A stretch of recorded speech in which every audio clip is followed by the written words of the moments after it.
لقد كان لكم في رسول الله أسوة حسنة لمن كان يرجو الله واليوم الآخر وذكر الله كثيرا۔ تم کو پیغمبر خدا صلی اللہ علیہ وسلم کی پیروی کرنی بہتر ہے، یعنی اس شخص کو جسے خدا سے ملنے اور روز قیامت کے آنے کی امید ہو اور وہ خدا کا ذکر کثرت سے کرتا ہو۔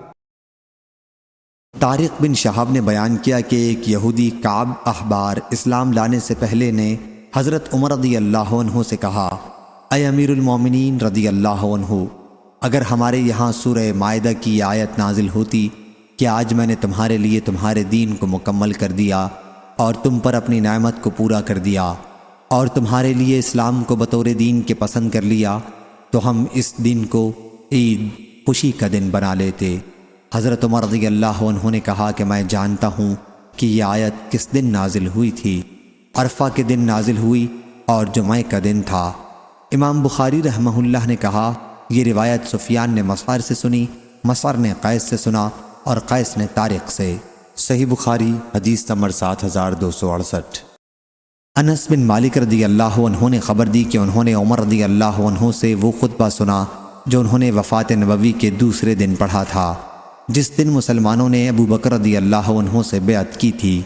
حضرت عمر رضی اللہ عنہ رسول اللہ صلی اللہ علیہ وسلم کے ممبر پر چڑھے اور ابو بکر رضی اللہ عنہ سے پہلے خطبہ پڑھا، پھر کہا، اما بعد، اللہ تعالیٰ نے اپنے رسول کے لیے وہ چیز آخرت پسند کی جو اس کے پاس تھی، اس کے بجائے جو تمہارے پاس تھی، یعنی دنیا، اور یہ کتاب اللہ موجود ہے جس کے ذریعے اللہ تعالیٰ نے تمہارے رسول کو دین اور سیدھا راستہ بتلایا، پس اسے تم تھامے رہو تو ہدایت یاب رہو گے، یعنی اس راستے پر رہو گے جو اللہ نے اپنے پیغمبر صلی اللہ علیہ وسلم کو بتلایا تھا۔ صحیح بخاری حدیث نمبر 7269۔ ابن عباس رضی اللہ عنہ نے بیان کیا کہ نبی کریم صلی اللہ علیہ وسلم نے مجھے اپنے سینے سے لگایا اور فرمایا، اے اللہ، اسے قرآن کا علم سکھا۔ صحیح بخاری حدیث نمبر 7270۔ معتمر بن سلیمان نے بیان کیا، کہا کہ میں نے عوف اعرابی سے سنا، ان سے ابو منہال نے بیان کیا، انہوں نے ابو برزہ رضی اللہ عنہ سے سنا، انہوں نے کہا کہ اللہ تعالیٰ نے تمہیں اسلام اور محمد صلی اللہ علیہ وسلم کے ذریعے غنی کر دیا ہے یا بلند درجہ کر دیا ہے۔ صحیح بخاری حدیث نمبر 7271۔ امام مالک نے بیان کیا، ان سے عبداللہ بن دینار نے کہ عبداللہ بن عمر رضی اللہ عنہ نے عبد الملک بن مروان کو خط لکھا کہ وہ اس کی بیعت قبول کرتے ہیں، اور یہ لکھا کہ میں تیرا حکم سنوں گا اور مانوں گا، بشرطے کہ اللہ کی شریعت اور اس کے رسول صلی اللہ علیہ وسلم کی سنت کے موافق ہو، جہاں تک مجھ سے ممکن ہوگا۔ صحیح بخاری حدیث نمبر 7272۔ ابراہیم بن سعد نے بیان کیا، ان سے ابن شہاب نے، ان سے سعید بن مسیب نے اور ان سے ابو ہریرہ رضی اللہ عنہ نے کہ نبی کریم صلی اللہ علیہ وسلم نے فرمایا، مجھے جوامع الکلم، مختصر الفاظ میں بہت سے معنی کو سمو دینا کے ساتھ بھیجا گیا ہے، اور میری مدد رعب کے ذریعے کی گئی، اور میں سویا ہوا تھا کہ میں نے خواب میں دیکھا کہ میرے پاس زمین کے خزانوں کی کنجیاں رکھ دی گئیں۔ ابو ہریرہ رضی اللہ عنہ نے کہا، کیا حضرت صلی اللہ علیہ وسلم تو چلے گئے اور تم مزے کر رہے ہو، یا اسی جیسا کوئی کلمہ کہا۔ صحیح بخاری حدیث نمبر 7273۔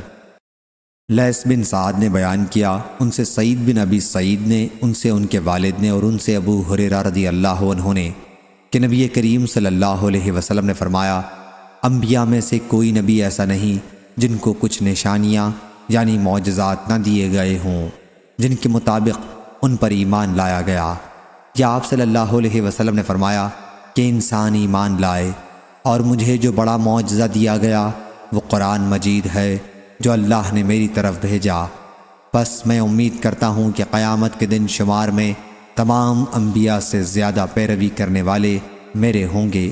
صحیح بخاری حدیث نمبر 7274۔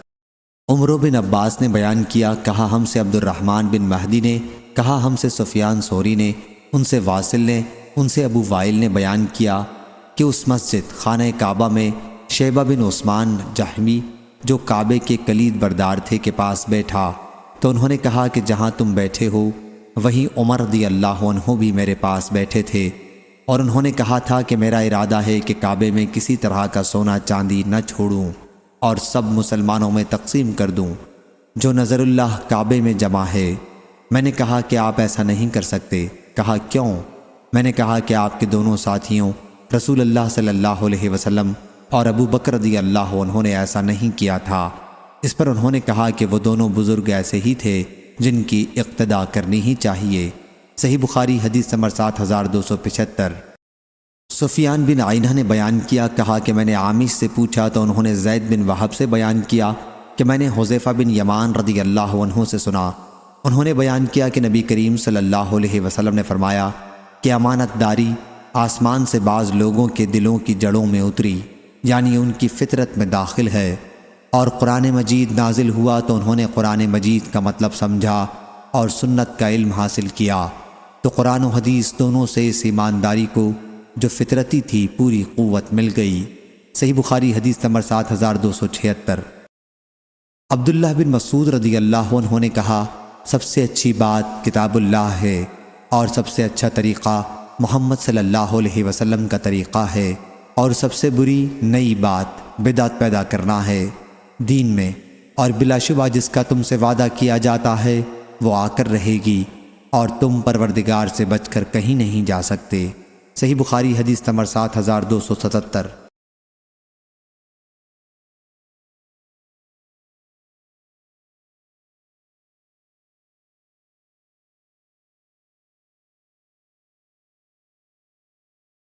فلیح بن سلیمان نے بیان کیا، ان سے ہلال بن علی نے بیان کیا، ان سے عطا بن یسار نے، اور ان سے ابو ہریرہ رضی اللہ عنہ نے کہ رسول اللہ صلی اللہ علیہ وسلم نے فرمایا، میری ساری امت جنت میں جائے گی سوائے ان کے جنہوں نے انکار کیا۔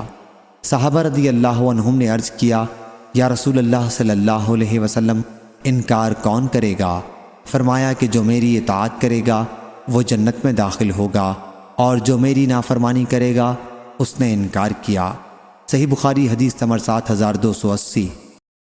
جابر بن عبداللہ رضی اللہ عنہ نے بیان کیا کہ فرشتے نبی کریم صلی اللہ علیہ وسلم کے پاس آئے، جبرائیل و میکائیل، اور آپ صلی اللہ علیہ وسلم سوئے ہوئے تھے۔ ایک نے کہا کہ یہ سوئے ہوئے ہیں، دوسرے نے کہا کہ ان کی آنکھیں سو رہی ہیں لیکن ان کا دل بیدار ہے۔ انہوں نے کہا کہ تمہارے ان صاحب حضرت صلی اللہ علیہ وسلم کی ایک مثال ہے، پس ان کی مثال بیان کرو۔ تو ان میں سے ایک نے کہا کہ یہ سو رہے ہیں، دوسرے نے کہا کہ آنکھ سو رہی ہے اور دل بیدار ہے۔ انہوں نے کہا کہ ان کی مثال اس شخص جیسی ہے جس نے ایک گھر بنایا اور وہاں کھانے کی دعوت کی اور بلانے والے کو بھیجا، پس جس نے بلانے والے کی دعوت قبول کر لی وہ گھر میں داخل ہو گیا اور دسترخوان سے کھایا، اور جس نے بلانے والے کی دعوت قبول نہیں کی وہ گھر میں داخل نہیں ہوا اور دسترخوان سے کھانا نہیں کھایا۔ پھر انہوں نے کہا کہ اس کی ان کے لیے تفسیر کر دو تاکہ یہ سمجھ جائیں۔ بعض نے کہا کہ یہ تو سوئے ہوئے ہیں، لیکن بعض نے کہا کہ آنکھیں گو سو رہی ہیں لیکن دل بیدار ہے۔ پھر انہوں نے کہا کہ گھر تو جنت ہے اور بلانے والے محمد صلی اللہ علیہ وسلم ہیں، پس جو ان کی اطاعت کرے گا وہ اللہ کی اطاعت کرے گا، اور جو ان کی نافرمانی کرے گا وہ اللہ کی نافرمانی کرے گا، اور محمد صلی اللہ علیہ وسلم اچھے اور برے لوگوں کے درمیان فرق کرنے والے ہیں۔ محمد بن عبادہ کے ساتھ اس حدیث کو قتیبہ بن سعید نے بھی لیث سے روایت کیا۔ انہوں نے خالد بن یزید مصری سے، انہوں نے سعید بن ابی ہلال سے، انہوں نے جابر رضی اللہ عنہ سے، کیا حضرت صلی اللہ علیہ وسلم ہم پر بیدار ہوئے، پھر یہی حدیث نقل کی۔ اسے ترمذی نے وصل کیا۔ صحیح بخاری حدیث نمبر 7281۔ حذیفہ رضی اللہ عنہ نے کہا کہ اے قرآن و حدیث پڑھنے والو، تم اگر قرآن و حدیث پر نہ جمو گے، ادھر ادھر دائیں بائیں راستہ لوگے تو بھی گمراہ ہوگے، بہت ہی بڑے گمراہ۔ صحیح بخاری حدیث نمبر 7282۔ ابو اسامہ نے بیان کیا، ان سے برید نے، ان سے ان کے دادا ابو بردہ نے، اور ان سے ابو موسیٰ اشعری رضی اللہ عنہ نے کہ نبی کریم صلی اللہ علیہ وسلم نے فرمایا، میری اور جس دعوت کے ساتھ مجھے اللہ تعالیٰ نے بھیجا ہے اس کی مثال ایک ایسے شخص جیسی ہے جو کسی قوم کے پاس آئے اور کہے کہ اے قوم، میں نے ایک لشکر اپنی آنکھوں سے دیکھا ہے اور میں ننگ دھڑنگ تم کو ڈرانے والا ہوں، پس بچاؤ کی صورت کرو۔ تو اس قوم کے ایک گروہ نے بات مان لی اور رات کے شروع ہی میں نکل بھاگے اور حفاظت کی جگہ چلے گئے، اس لیے نجات پا گئے۔ لیکن ان کی دوسری جماعت نے جھٹلایا اور اپنی جگہ ہی پر موجود رہے۔ پھر صبح سویرے ہی دشمن کے لشکر نے انہیں آ لیا اور انہیں مارا اور ان کو برباد کر دیا۔ تو یہ مثال ہے اس کی جو میری اطاعت کریں اور جو دعوت میں لایا ہوں اس کی پیروی کریں، اور اس کی مثال ہے جو میری نافرمانی کریں اور جو حق میں لے کر آیا ہوں اسے جھٹلائیں۔ صحیح بخاری حدیث نمبر 7283۔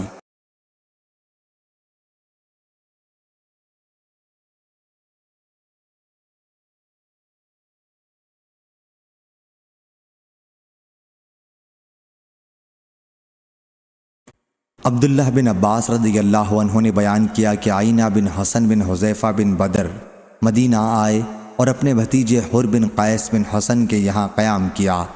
حر بن قیس ان لوگوں میں سے تھے جنہیں عمر رضی اللہ عنہ اپنے قریب رکھتے تھے۔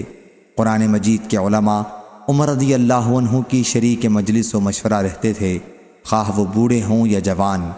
پھر آئینہ نے اپنے بھتیجے حر سے کہا، بھتیجے، کیا امیر المومنین رضی اللہ عنہ کے یہاں کچھ رسوخ حاصل ہے کہ تم میرے لیے ان کے یہاں حاضری کی اجازت لے دو؟ انہوں نے کہا کہ میں آپ کے لیے اجازت مانگوں گا۔ ابن عباس رضی اللہ عنہ نے بیان کیا کہ پھر انہوں نے آئینہ کے لیے اجازت چاہی اور آپ نے اجازت دی۔ پھر جب آئینہ مجلس میں پہنچے تو کہا کہ اے ابن خطاب رضی اللہ عنہ، واللہ تم ہمیں بہت زیادہ نہیں دیتے اور نہ ہمارے درمیان انصاف کے ساتھ فیصلہ کرتے ہو۔ اس پر عمر رضی اللہ عنہ غصے ہو گئے، یہاں تک کہ آپ نے انہیں سزا دینے کا ارادہ کر لیا۔ اتنے میں حضرت حر رضی اللہ عنہ نے کہا، امیر المومنین، اللہ تعالیٰ نے اپنے نبی صلی اللہ علیہ وسلم سے فرمایا ہے کہ معاف کرنے کا طریقہ اختیار کرو اور بھلائی کا حکم دو اور جاہلوں سے اعراض کرو، اور یہ شخص جاہلوں میں سے ہے۔ پس واللہ عمر رضی اللہ عنہ کے سامنے جب یہ آیت انہوں نے تلاوت کی تو آپ ٹھنڈے ہو گئے، اور عمر رضی اللہ عنہ کی عادت تھی کہ اللہ کی کتاب پر فوراً عمل کرتے۔ صحیح بخاری حدیث نمبر 7286۔ اسماء بنت ابی بکر رضی اللہ عنہ نے بیان کیا کہ میں عائشہ رضی اللہ عنہ کے یہاں گئی جب سورج گرہن ہوا تھا اور لوگ نماز پڑھ رہے تھے۔ عائشہ رضی اللہ عنہ بھی کھڑی نماز پڑھ رہی تھیں۔ میں نے کہا، لوگوں کو کیا ہو گیا ہے کہ بے وقت نماز پڑھ رہے ہیں؟ تو انہوں نے ہاتھ سے آسمان کی طرف اشارہ کیا اور کہا، سبحان اللہ۔ میں نے کہا، کوئی نشانی ہے؟ انہوں نے سر سے اشارہ کیا کہ ہاں۔ پھر جب رسول اللہ صلی اللہ علیہ وسلم نماز سے فارغ ہوئے تو آپ صلی اللہ علیہ وسلم نے اللہ کی حمد و ثنا کے بعد فرمایا، کوئی چیز ایسی نہیں، لیکن میں نے آج اس جگہ سے اسے دیکھ لیا، یہاں تک کہ جنت و دوزخ بھی، اور مجھے وحی کی گئی ہے کہ تم لوگ قبروں میں بھی آزمائے جاؤ گے، دجال کے فتنے کے قریب قریب۔ پس مومن یا مسلم مجھے یقین نہیں کہ اسماء رضی اللہ عنہا نے ان میں سے کون سا لفظ کہا تھا۔ تو وہ قبر میں فرشتوں کے سوال پر کہے گا، محمد صلی اللہ علیہ وسلم ہمارے پاس روشن نشانات لے کر آئے اور ہم نے ان کی دعوت قبول کی اور ایمان لائے۔ اس سے کہا جائے گا کہ آرام سے سو رہو، ہمیں معلوم تھا کہ تم مومن ہو، اور منافق یا شک میں مبتلا مجھے یقین نہیں کہ ان میں سے کون سا لفظ اسماء رضی اللہ عنہا نے کہا تھا۔ تو وہ کہے گا حضرت صلی اللہ علیہ وسلم کے متعلق سوال پر کہ مجھے معلوم نہیں، میں نے لوگوں کو جو کہتے سنا وہی میں نے بھی بک دیا۔ صحیح بخاری حدیث نمبر 7287۔ امام مالک نے بیان کیا، ان سے ابو زناد نے، ان سے اعرج نے، ان سے ابو ہریرہ رضی اللہ عنہ نے کہ نبی کریم صلی اللہ علیہ وسلم نے فرمایا، جب تک میں تم سے یکسو رہوں تم بھی مجھے چھوڑ دو اور سوالات وغیرہ نہ کرو، کیونکہ تم سے پہلے کی امتیں اپنے غیر ضروری سوال اور انبیاء کے سامنے اختلاف کی وجہ سے تباہ ہو گئیں۔ پس جب میں تمہیں کسی چیز سے روکوں تو تم بھی اس سے پرہیز کرو، اور جب میں تمہیں کسی بات کا حکم دوں تو بجا لاؤ جس حد تک تم میں طاقت ہو۔ صحیح بخاری حدیث نمبر 7288۔ عقیل بن خالد نے بیان کیا، ان سے ابن شہاب نے، ان سے عامر بن سعد بن ابی وقاص نے، ان سے ان کے والد نے کہ نبی کریم صلی اللہ علیہ وسلم نے فرمایا، سب سے بڑا مجرم وہ مسلمان ہے جس نے کسی ایسی چیز کے متعلق پوچھا جو حرام نہیں تھی اور اس کے سوال کی وجہ سے وہ حرام کر دی گئی۔ صحیح بخاری حدیث نمبر 7289۔ موسیٰ بن عقبہ نے بیان کیا، کہا میں نے ابو نضر سے سنا، انہوں نے بصر بن سعید سے بیان کیا، ان سے زید بن ثابت رضی اللہ عنہ نے کہ نبی کریم صلی اللہ علیہ وسلم نے مسجد نبوی میں چٹائی سے گھیر کر ایک حجرہ بنا لیا اور رمضان کی راتوں میں اس کے اندر نماز پڑھنے لگے۔ پھر اور لوگ بھی جمع ہو گئے تو ایک رات حضرت صلی اللہ علیہ وسلم کی آواز نہیں آئی۔ لوگوں نے سمجھا کہ حضرت صلی اللہ علیہ وسلم سو گئے ہیں، اس لیے ان میں سے بعض کھنکھارنے لگے تاکہ آپ باہر تشریف لائیں۔ پھر حضرت صلی اللہ علیہ وسلم نے فرمایا کہ میں تم لوگوں کے کام سے واقف ہوں، یہاں تک کہ مجھے ڈر ہوا کہ کہیں تم پر یہ نماز تراویح فرض نہ کر دی جائے، اور اگر فرض کر دی جائے تو تم اسے قائم نہیں رکھ سکو گے۔ پس اے لوگو، اپنے گھروں میں یہ نماز پڑھو، کیونکہ فرض نماز کے سوا انسان کی سب سے افضل نماز اس کے گھر میں ہے۔ صحیح بخاری حدیث نمبر 7290۔ ابو موسیٰ اشعری رضی اللہ عنہ نے بیان کیا کہ رسول اللہ صلی اللہ علیہ وسلم سے کچھ چیزوں کے متعلق پوچھا گیا جنہیں آپ نے ناپسند کیا۔ جب لوگوں نے بہت زیادہ پوچھنا شروع کر دیا تو آپ ناراض ہوئے اور فرمایا، پوچھو۔ اس پر ایک صحابی کھڑا ہوا اور پوچھا، یا رسول اللہ صلی اللہ علیہ وسلم، میرے والد کون ہیں؟ حضرت صلی اللہ علیہ وسلم نے فرمایا کہ تمہارے والد حذیفہ ہے۔ پھر دوسرا صحابی کھڑا ہوا اور پوچھا، میرے والد کون ہیں؟ فرمایا کہ تمہارے والد شیبہ کے مولا سالم ہیں۔ پھر جب عمر رضی اللہ عنہ نے حضرت صلی اللہ علیہ وسلم کے چہرے پر غصے کے آثار محسوس کیے تو عرض کیا، ہم اللہ عز و جل کی بارگاہ میں آپ کو غصہ دلانے سے توبہ کرتے ہیں۔ صحیح بخاری حدیث نمبر 7291۔ مغیرہ رضی اللہ عنہ کے کاتب وراد نے بیان کیا کہ معاویہ رضی اللہ عنہ نے مغیرہ رضی اللہ عنہ کو لکھا کہ جو تم نے رسول اللہ صلی اللہ علیہ وسلم سے سنا ہے وہ مجھے لکھیے۔ تو انہوں نے انہیں لکھا کہ نبی کریم صلی اللہ علیہ وسلم ہر نماز کے بعد کہتے تھے، تنہا اللہ کے سوا کوئی معبود نہیں، اس کا کوئی شریک نہیں، ملک اسی کا ہے اور تمام تعریف اسی کے لیے ہے اور وہ ہر چیز پر قادر ہے۔ اے اللہ، جو تو عطا کرے اسے کوئی روکنے والا نہیں، اور جسے تو روکے اسے کوئی دینے والا نہیں، اور کسی نصیبہ ور کا نصیبہ تیرے مقابلے میں اسے نفع نہیں پہنچا سکے گا۔ اور انہیں یہ بھی لکھا کہ حضرت صلی اللہ علیہ وسلم بے فائدہ بہت سوال کرنے سے منع کرتے تھے، اور مال ضائع کرنے سے اور آپ ماؤں کی نافرمانی کرنے سے منع کرتے تھے، اور لڑکیوں کو زندہ درگور کرنے سے اور اپنا حق محفوظ رکھنے اور دوسروں کا حق نہ دینے سے اور بے ضرورت مانگنے سے منع فرماتے تھے۔ صحیح بخاری حدیث نمبر 7292۔ حماد بن زید نے بیان کیا، ان سے ثابت نے اور ان سے انس رضی اللہ عنہ نے بیان کیا کہ ہم عمر رضی اللہ عنہ کے پاس تھے تو آپ نے فرمایا کہ ہمیں تکلف اختیار کرنے سے منع کیا گیا ہے۔ صحیح بخاری حدیث نمبر 7293۔ انس بن مالک رضی اللہ عنہ نے خبر دی کہ نبی کریم صلی اللہ علیہ وسلم سورج ڈھلنے کے بعد باہر تشریف لائے اور ظہر کی نماز پڑھی۔ پھر سلام پھیرنے کے بعد آپ منبر پر کھڑے ہوئے اور قیامت کا ذکر کیا، اور آپ نے ذکر کیا کہ اس سے پہلے بڑے بڑے واقعات ہوں گے۔ پھر آپ نے فرمایا کہ تم میں سے جو شخص کسی چیز کے متعلق سوال کرنا چاہے تو سوال کرے، آج مجھ سے جو بھی سوال کرو گے میں اس کا جواب دوں گا جب تک میں اپنی اس جگہ پر ہوں۔ انس رضی اللہ عنہ نے بیان کیا کہ اس پر لوگ بہت زیادہ رونے لگے، اور حضرت صلی اللہ علیہ وسلم بار بار وہی فرماتے تھے کہ مجھ سے پوچھو۔ انہوں نے بیان کیا کہ پھر ایک صحابی رضی اللہ عنہ کھڑا ہوا اور پوچھا، میری جگہ کہاں ہے، جنت میں یا جہنم میں؟ یا رسول اللہ صلی اللہ علیہ وسلم؟ حضرت صلی اللہ علیہ وسلم نے بیان کیا کہ جہنم میں۔ پھر عبداللہ بن حذیفہ رضی اللہ عنہ کھڑے ہوئے اور کہا، میرے والد کون ہیں یا رسول اللہ صلی اللہ علیہ وسلم؟ فرمایا کہ تمہارے والد حذیفہ ہیں۔ بیان کیا کہ پھر آپ مسلسل کہتے رہے کہ مجھ سے پوچھو، مجھ سے پوچھو۔ آخر عمر رضی اللہ عنہ نے اپنے گھٹنوں کے بل بیٹھ کر کہا، ہم اللہ سے رب کی حیثیت سے، اسلام سے دین کی حیثیت سے، محمد صلی اللہ علیہ وسلم سے رسول کی حیثیت سے راضی و خوش ہیں۔ عمر رضی اللہ عنہ نے یہ کلمات کہے تو آن حضرت صلی اللہ علیہ وسلم خاموش ہو گئے۔ پھر آپ نے فرمایا، اس ذات کی قسم جس کے ہاتھ میں میری جان ہے، ابھی مجھ پر جنت اور دوزخ اس دیوار کی چوڑائی میں میرے سامنے کی گئی تھی، یعنی ان کی تصویریں، جب میں نماز پڑھ رہا تھا۔ آج کی طرح میں نے خیر و شر کبھی نہیں دیکھا۔ صحیح بخاری حدیث نمبر 7294۔ انس بن مالک رضی اللہ عنہ نے بیان کیا کہ ایک صاحب نے کہا، یا نبی اللہ صلی اللہ علیہ وسلم، میرے والد کون ہیں؟ حضرت صلی اللہ علیہ وسلم نے فرمایا کہ تمہارے والد فلاں ہیں، اور یہ آیت نازل ہوئی، اے لوگو ایسی چیزیں نہ پوچھو۔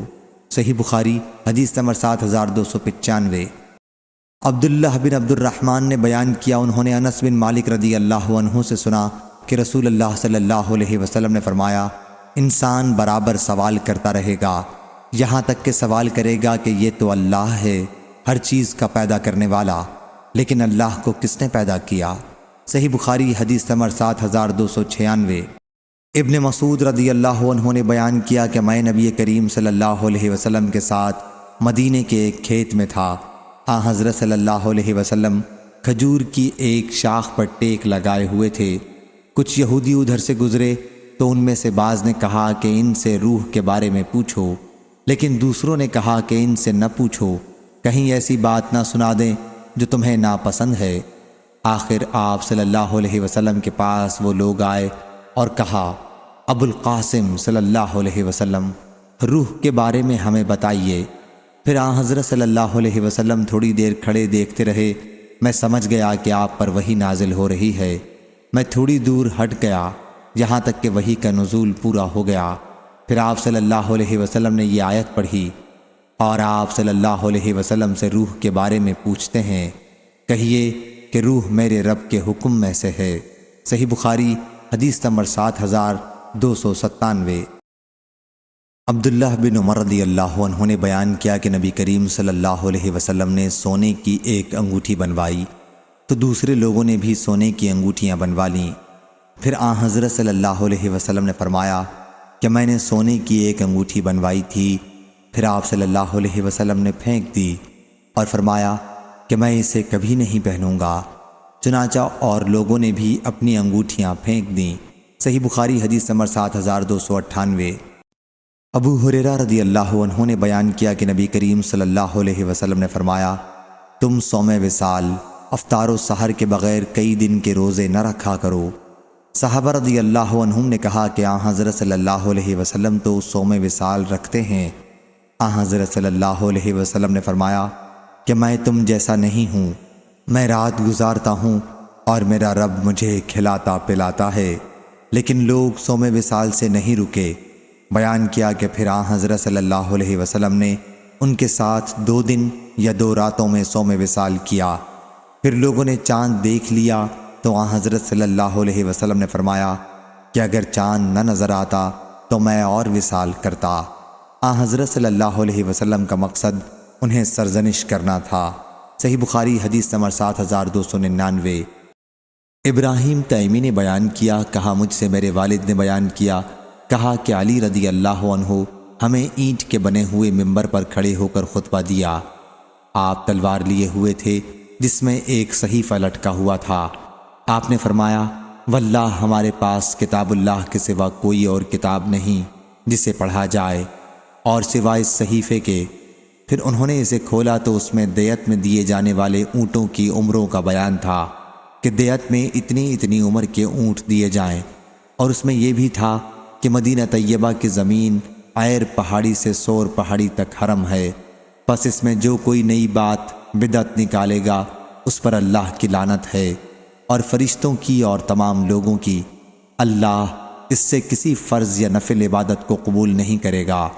اور اس میں یہ بھی تھا کہ مسلمانوں کی ذمہ داری عہد یا امان ایک ہے، اس کا ذمہ دار ان میں سب سے ادنا مسلمان بھی ہو سکتا ہے، پس جس نے کسی مسلمان کا ذمہ توڑا اس پر اللہ کی لعنت ہے، اور فرشتوں کی اور تمام لوگوں کی، اللہ اس کی نہ فرض عبادت قبول کرے گا اور نہ نفل عبادت۔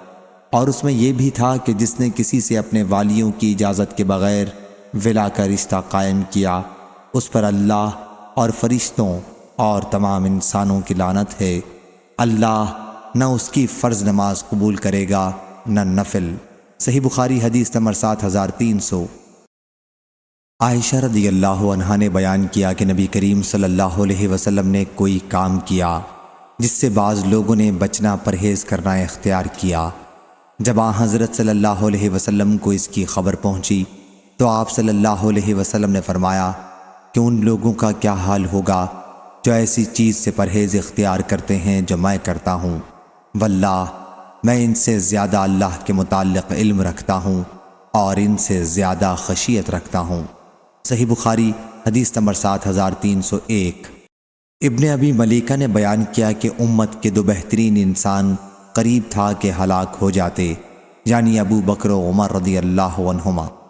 جس وقت نبی کریم صلی اللہ علیہ وسلم کے پاس بنی تمیم کا وفد آیا تو ان میں ایک صاحب عمر رضی اللہ عنہ نے بنی مجاشے میں سے اقرا بن حابس حنظلی رضی اللہ عنہ کو ان کا سردار بنائے جانے کا مشورہ دیا، تو انہوں نے یہ درخواست کی کہ کسی کو ہمارا سردار بنا دیجئے۔ اور دوسرے صاحب ابو بکر رضی اللہ عنہ نے دوسرے قعقاع بن سعید بن زرارہ کو امیر بنائے جانے کا مشورہ دیا۔ اس پر ابو بکر رضی اللہ عنہ نے عمر رضی اللہ عنہ سے کہا کہ آپ کا مقصد صرف میری مخالفت کرنا ہے۔ عمر رضی اللہ عنہ نے کہا کہ میری نیت آپ کی مخالفت کرنا نہیں ہے، اور نبی کریم صلی اللہ علیہ وسلم کی موجودگی میں دونوں بزرگوں کی آواز بلند ہو گئی۔ چنانچہ یہ آیت نازل ہوئی، اے لوگو جو ایمان لے آئے ہو اپنی آواز کو بلند نہ کرو، ارشاد خداوندی عظیم تک۔ ابن ابی ملیکہ نے بیان کیا کہ ابن زبیر رضی اللہ عنہ کہتے تھے کہ عمر رضی اللہ عنہ نے اس آیت کے اترنے کے بعد یہ طریقہ اختیار کیا، اور ابن زبیر رضی اللہ عنہ نے ابو بکر رضی اللہ عنہ اپنے نانا کا ذکر کیا۔ وہ جب حضرت صلی اللہ علیہ وسلم سے کچھ عرض کرتے تو اتنی آہستگی سے جیسے کوئی کان میں بات کرتا ہے، حتیٰ کہ حضرت صلی اللہ علیہ وسلم کو بات سنائی نہ دیتی تو آپ دوبارہ پوچھتے کیا کہا۔ صحیح بخاری حدیث نمبر 7302۔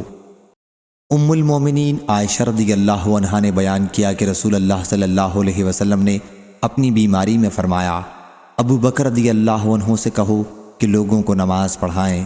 حضرت عائشہ رضی اللہ عنہا نے کہا کہ میں نے جواباً عرض کیا کہ ابو بکر رضی اللہ عنہ اگر آپ کی جگہ کھڑے ہوں گے تو رونے کی شدت کی وجہ سے اپنی آواز لوگوں کو نہیں سنا سکیں گے، اس لیے آپ عمر رضی اللہ عنہ کو حکم دیجئے۔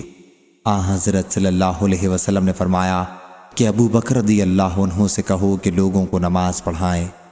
عائشہ رضی اللہ عنہا نے بیان کیا کہ میں نے حفصہ رضی اللہ عنہا سے کہا کہ تم کہو کہ ابو بکر رضی اللہ عنہ آپ کی جگہ کھڑے ہوں گے تو شدت بکا کی وجہ سے لوگوں کو سنا نہیں سکیں گے، اس لیے آپ عمر رضی اللہ عنہ کو نماز پڑھانے کا حکم دیں۔ حفصہ رضی اللہ عنہا نے ایسا ہی کیا۔ اس پر حضرت صلی اللہ علیہ وسلم نے فرمایا کہ بلا شبہ تم لوگ یوسف علیہ السلام پیغمبر کی ساتھ والیاں ہو، ابو بکر رضی اللہ عنہ سے کہو کہ لوگوں کو نماز پڑھائیں۔ بعد میں حفصہ رضی اللہ عنہا نے عائشہ رضی اللہ عنہا سے کہا کہ میں نے تم سے کچھ کبھی بھلائی نہیں دیکھی۔ صحیح بخاری حدیث نمبر 7303۔ سہل بن سعد سعدی رضی اللہ عنہ نے بیان کیا کہ عویمر اجلانی عاصم بن عدی کے پاس آیا اور کہا اس شخص کے بارے میں آپ کا کیا خیال ہے جو اپنی بیوی کے ساتھ کسی دوسرے مرد کو پائے اور اسے قتل کر دے؟ کیا آپ لوگ مقتول کے بدلے میں اسے قتل کر دیں گے؟ عاصم رضی اللہ عنہ میرے لیے آپ رسول اللہ صلی اللہ علیہ وسلم سے اس کے متعلق پوچھ دیجئے۔ چنانچہ انہوں نے حضرت صلی اللہ علیہ وسلم سے پوچھا، لیکن آپ نے اس طرح کے سوال کو ناپسند کیا اور معیوب جانا۔ عاصم رضی اللہ عنہ نے واپس آ کر انہیں بتایا کہ حضرت صلی اللہ علیہ وسلم نے اس طرح کے سوال کو ناپسند کیا۔ اس پر عویمر رضی اللہ عنہ بولے کہ واللہ میں خود حضرت صلی اللہ علیہ وسلم کے پاس جاؤں گا۔ خیر، عویمر رضی اللہ عنہ آپ کے پاس آئے اور عاصم رضی اللہ عنہ کے لوٹ جانے کے بعد اللہ تعالیٰ نے قرآن مجید کی آیت آپ پر نازل کی۔ چنانچہ حضرت صلی اللہ علیہ وسلم نے ان سے کہا کہ تمہارے بارے میں اللہ تعالیٰ نے قرآن نازل کیا ہے۔ پھر آپ نے دونوں میاں بیوی کو بلایا، دونوں آگے بڑھے اور لعان کیا۔ پھر عویمر رضی اللہ عنہ نے کہا کہ یا رسول اللہ صلی اللہ علیہ وسلم، اگر اسے اب بھی اپنے پاس رکھتا ہوں تو اس کا مطلب یہ ہے کہ میں جھوٹا ہوں۔ چنانچہ اس نے فوراً اپنی بیوی کو جدا کر دیا۔ حضرت صلی اللہ علیہ وسلم نے جدا کرنے کا حکم نہیں دیا تھا، پھر لعان کرنے والوں میں یہی طریقہ رائج ہو گیا۔ حضرت صلی اللہ علیہ وسلم نے فرمایا کہ دیکھتے رہو، اس کا بچہ سرخ، پست قد، باصحنی کی طرح کا پیدا ہو تو میں سمجھتا ہوں کہ وہ عویمر کا ہی بچہ ہے۔ عویمر نے عورت پر جھوٹا طوفان باندھا، اور اگر سانولے رنگ کا بڑی آنکھ والا بڑے بڑے چوتڑ والا پیدا ہو، جب میں سمجھوں گا کہ عویمر رضی اللہ عنہ سچا ہے۔ پھر اس عورت کا بچہ اس مکروہ صورت کا، یعنی جس مرد سے وہ بدنام ہوئی تھی، اسی صورت کا پیدا ہوا۔ صحیح بخاری حدیث نمبر 7304۔ مالک بن اوس نظری نے خبر دی کہ محمد بن جبیر بن مطعم نے مجھ سے اس سلسلے میں ذکر کیا تھا۔ پھر میں مالک کے پاس گیا اور ان سے اس حدیث کے متعلق پوچھا۔ انہوں نے بیان کیا کہ میں روانہ ہوا اور عمر رضی اللہ عنہ کی خدمت میں حاضر ہوا۔ اتنے میں ان کے دربان یرفع آئے اور کہا کہ عثمان، عبد الرحمن، زبیر اور سعد رضی اللہ عنہم اندر آنے کی اجازت چاہتے ہیں، کیا انہیں اجازت دی جائے؟ عمر رضی اللہ عنہ نے کہا کہ ہاں۔ چنانچہ سب لوگ اندر آ گئے اور سلام کیا اور بیٹھ گئے۔ پھر یرفع نے آ کر پوچھا کہ کیا علی اور عباس رضی اللہ عنہ کو اجازت دی جائے؟ ان حضرات کو بھی اندر بلایا۔ عباس رضی اللہ عنہ نے کہا کہ امیر المومنین رضی اللہ عنہ، میرے اور ظالم کے درمیان فیصلہ کر دیجئے۔ آپس میں دونوں نے سخت کلامی کی۔ اس پر عثمان رضی اللہ عنہ اور ان کے ساتھیوں کی جماعت نے کہا کہ امیر المومنین رضی اللہ عنہ ان کے درمیان فیصلہ کر دیجئے تاکہ دونوں کو آرام حاصل ہو۔ عمر رضی اللہ عنہ نے کہا کہ صبر کرو، میں تمہیں اللہ کی قسم دیتا ہوں جس کی اجازت سے آسمان و زمین قائم ہے۔ کیا آپ لوگوں کو معلوم ہے کہ نبی کریم صلی اللہ علیہ وسلم نے فرمایا تھا کہ ہماری میراث تقسیم نہیں ہوتی، ہم جو کچھ چھوڑیں وہ صدقہ ہے؟ حضرت صلی اللہ علیہ وسلم نے اس سے خود اپنی ذات مراد لی تھی۔ جماعت نے کہا کہ ہاں، حضرت صلی اللہ علیہ وسلم نے یہ فرمایا تھا۔ پھر آپ علی رضی اللہ عنہ اور عباس رضی اللہ عنہ کی طرف متوجہ ہوئے اور کہا کہ میں آپ لوگوں کو اللہ کی قسم دیتا ہوں، کیا آپ لوگوں کو معلوم ہے کہ حضرت صلی اللہ علیہ وسلم نے یہ فرمایا تھا؟ انہوں نے بھی کہا کہ ہاں۔ عمر رضی اللہ عنہ نے اس کے بعد کہا کہ پھر میں آپ لوگوں سے اس بارے میں گفتگو کرتا ہوں۔ اللہ تعالیٰ نے اپنے رسول کا اس مال میں سے ایک حصہ مخصوص کیا تھا جو اس نے آپ کے سوا کسی کو نہیں دیا، اس لیے کہ اللہ تعالیٰ فرماتا ہے کہ ما افاء اللہ علی رسولہ منہم فمن اوجف سم، تو یہ مال خاص حضرت صلی اللہ علیہ وسلم کے لیے تھا۔ پھر واللہ حضرت صلی اللہ علیہ وسلم نے اسے آپ لوگوں کو نظر انداز کر کے اپنے لیے جمع نہیں کیا اور نہ اسے اپنی ذاتی جائیداد بنایا۔ حضرت صلی اللہ علیہ وسلم نے اسے آپ لوگوں کو بھی دیا اور سب میں تقسیم کیا، یہاں تک کہ اس میں سے یہ مال باقی رہ گیا تو حضرت صلی اللہ علیہ وسلم اس میں سے اپنے گھر والوں کا سالانہ خرچ دیتے تھے، پھر باقی اپنے قبضے میں لے لیتے تھے اور اسے بیت المال میں رکھ کر عام مسلمانوں کی ضروریات میں خرچ کرتے تھے۔ حضرت صلی اللہ علیہ وسلم نے زندگی بھر اس کے مطابق عمل کیا۔ میں آپ لوگوں کو اللہ کی قسم دیتا ہوں، کیا آپ کو اس کا علم ہے؟ صحابہ رضی اللہ عنہم نے کہا کہ ہاں۔ پھر آپ نے علی اور عباس رضی اللہ عنہ سے کہا، میں آپ دونوں حضرات کو بھی اللہ کی قسم دیتا ہوں، کیا آپ لوگوں کو اس کا علم ہے؟ انہوں نے بھی کہا کہ ہاں۔ پھر اللہ تعالیٰ نے اپنے نبی صلی اللہ علیہ وسلم کو وفات دی اور ابو بکر رضی اللہ عنہ نے حضرت صلی اللہ علیہ وسلم کے ولی ہونے کی حیثیت سے اس پر قبضہ کیا اور اس میں اسی طرح عمل کیا جیسا کہ حضرت صلی اللہ علیہ وسلم کرتے تھے۔ آپ دونوں حضرات بھی یہیں موجود تھے۔ آپ نے علی اور عباس رضی اللہ عنہ کی طرف متوجہ ہو کر یہ بات کہی اور آپ لوگوں کا خیال تھا کہ ابو بکر رضی اللہ عنہ اس معاملے میں خطا کار ہیں اور اللہ خوب جانتا ہے کہ وہ اس معاملے میں سچے اور نیک اور سب سے زیادہ حق کی پیروی کرنے والے تھے۔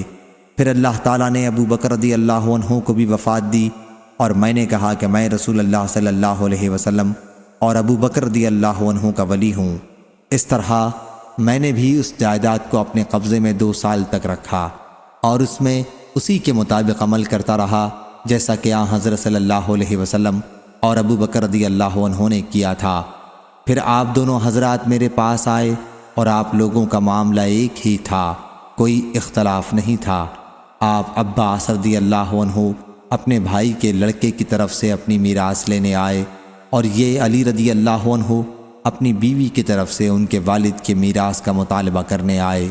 میں نے تم سے کہا کہ یہ جائیداد تقسیم تو نہیں ہو سکتی، لیکن تم لوگ چاہو تو میں اہتمام کے طور پر آپ کو یہ جائیداد دے دوں، لیکن شرط یہ ہے کہ آپ لوگوں پر اللہ کا عہد اور اس کی میثاق ہے کہ اس کو اسی طرح خرچ کرو گے جس طرح رسول اللہ صلی اللہ علیہ وسلم نے کیا تھا، اور جس طرح ابو بکر رضی اللہ عنہ نے کیا تھا، اور جس طرح میں نے اپنے زمانہ ولایت میں کیا۔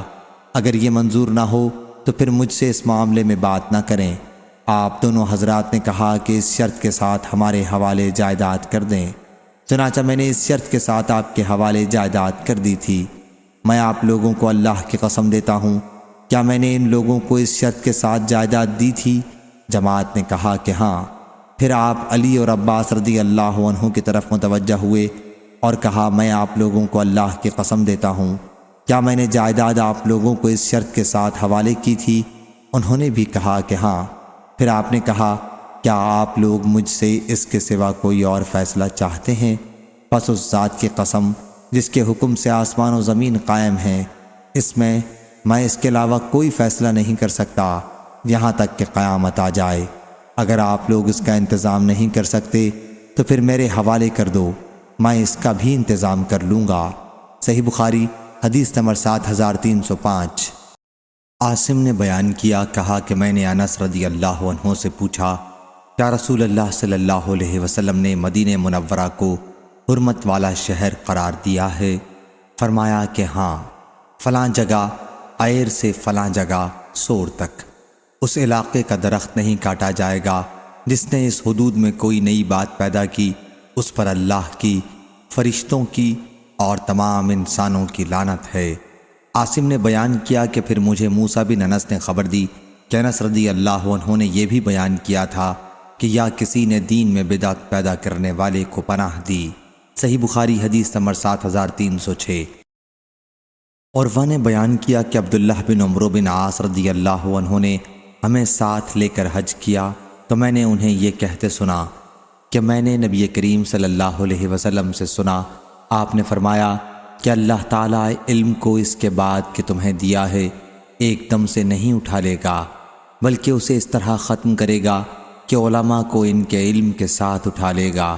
پھر کچھ جاہل لوگ باقی رہ جائیں گے، ان سے فتویٰ پوچھا جائے گا اور وہ فتویٰ اپنی رائے کے مطابق دیں گے، پس وہ لوگوں کو گمراہ کریں گے اور وہ خود بھی گمراہ ہوں گے۔ پھر میں نے یہ حدیث حضرت صلی اللہ علیہ وسلم کی زوجہ مطہرہ عائشہ رضی اللہ عنہا سے بیان کی۔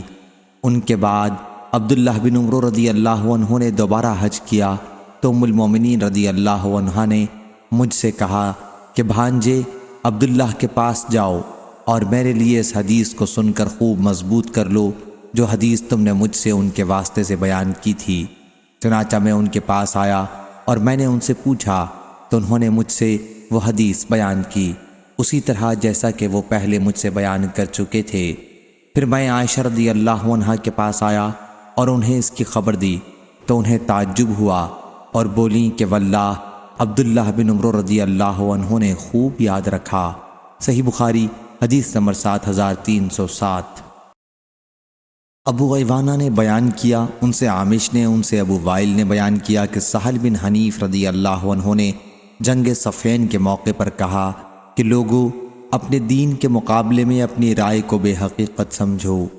میں نے اپنے آپ کو ابو جندل رضی اللہ عنہ کے واقعے کے دن صلح حدیبیہ کے موقع پر دیکھا کہ اگر میرے اندر رسول اللہ صلی اللہ علیہ وسلم کے حکم سے ہٹنے کی طاقت ہوتی تو میں اس دن آپ سے انحراف کرتا اور کفار قریش کے ساتھ ان شرائط کو قبول نہ کرتا اور ہم نے جب کسی مہم پر اپنی تلواریں کاندھوں پر رکھیں، لڑائی شروع کی، تو ان تلواروں کی بدولت ہم کو ایک آسانی مل گئی جسے ہم پہچانتے تھے، مگر اس مہم میں یعنی جنگ صفین میں ہم مشکل میں گرفتار ہیں۔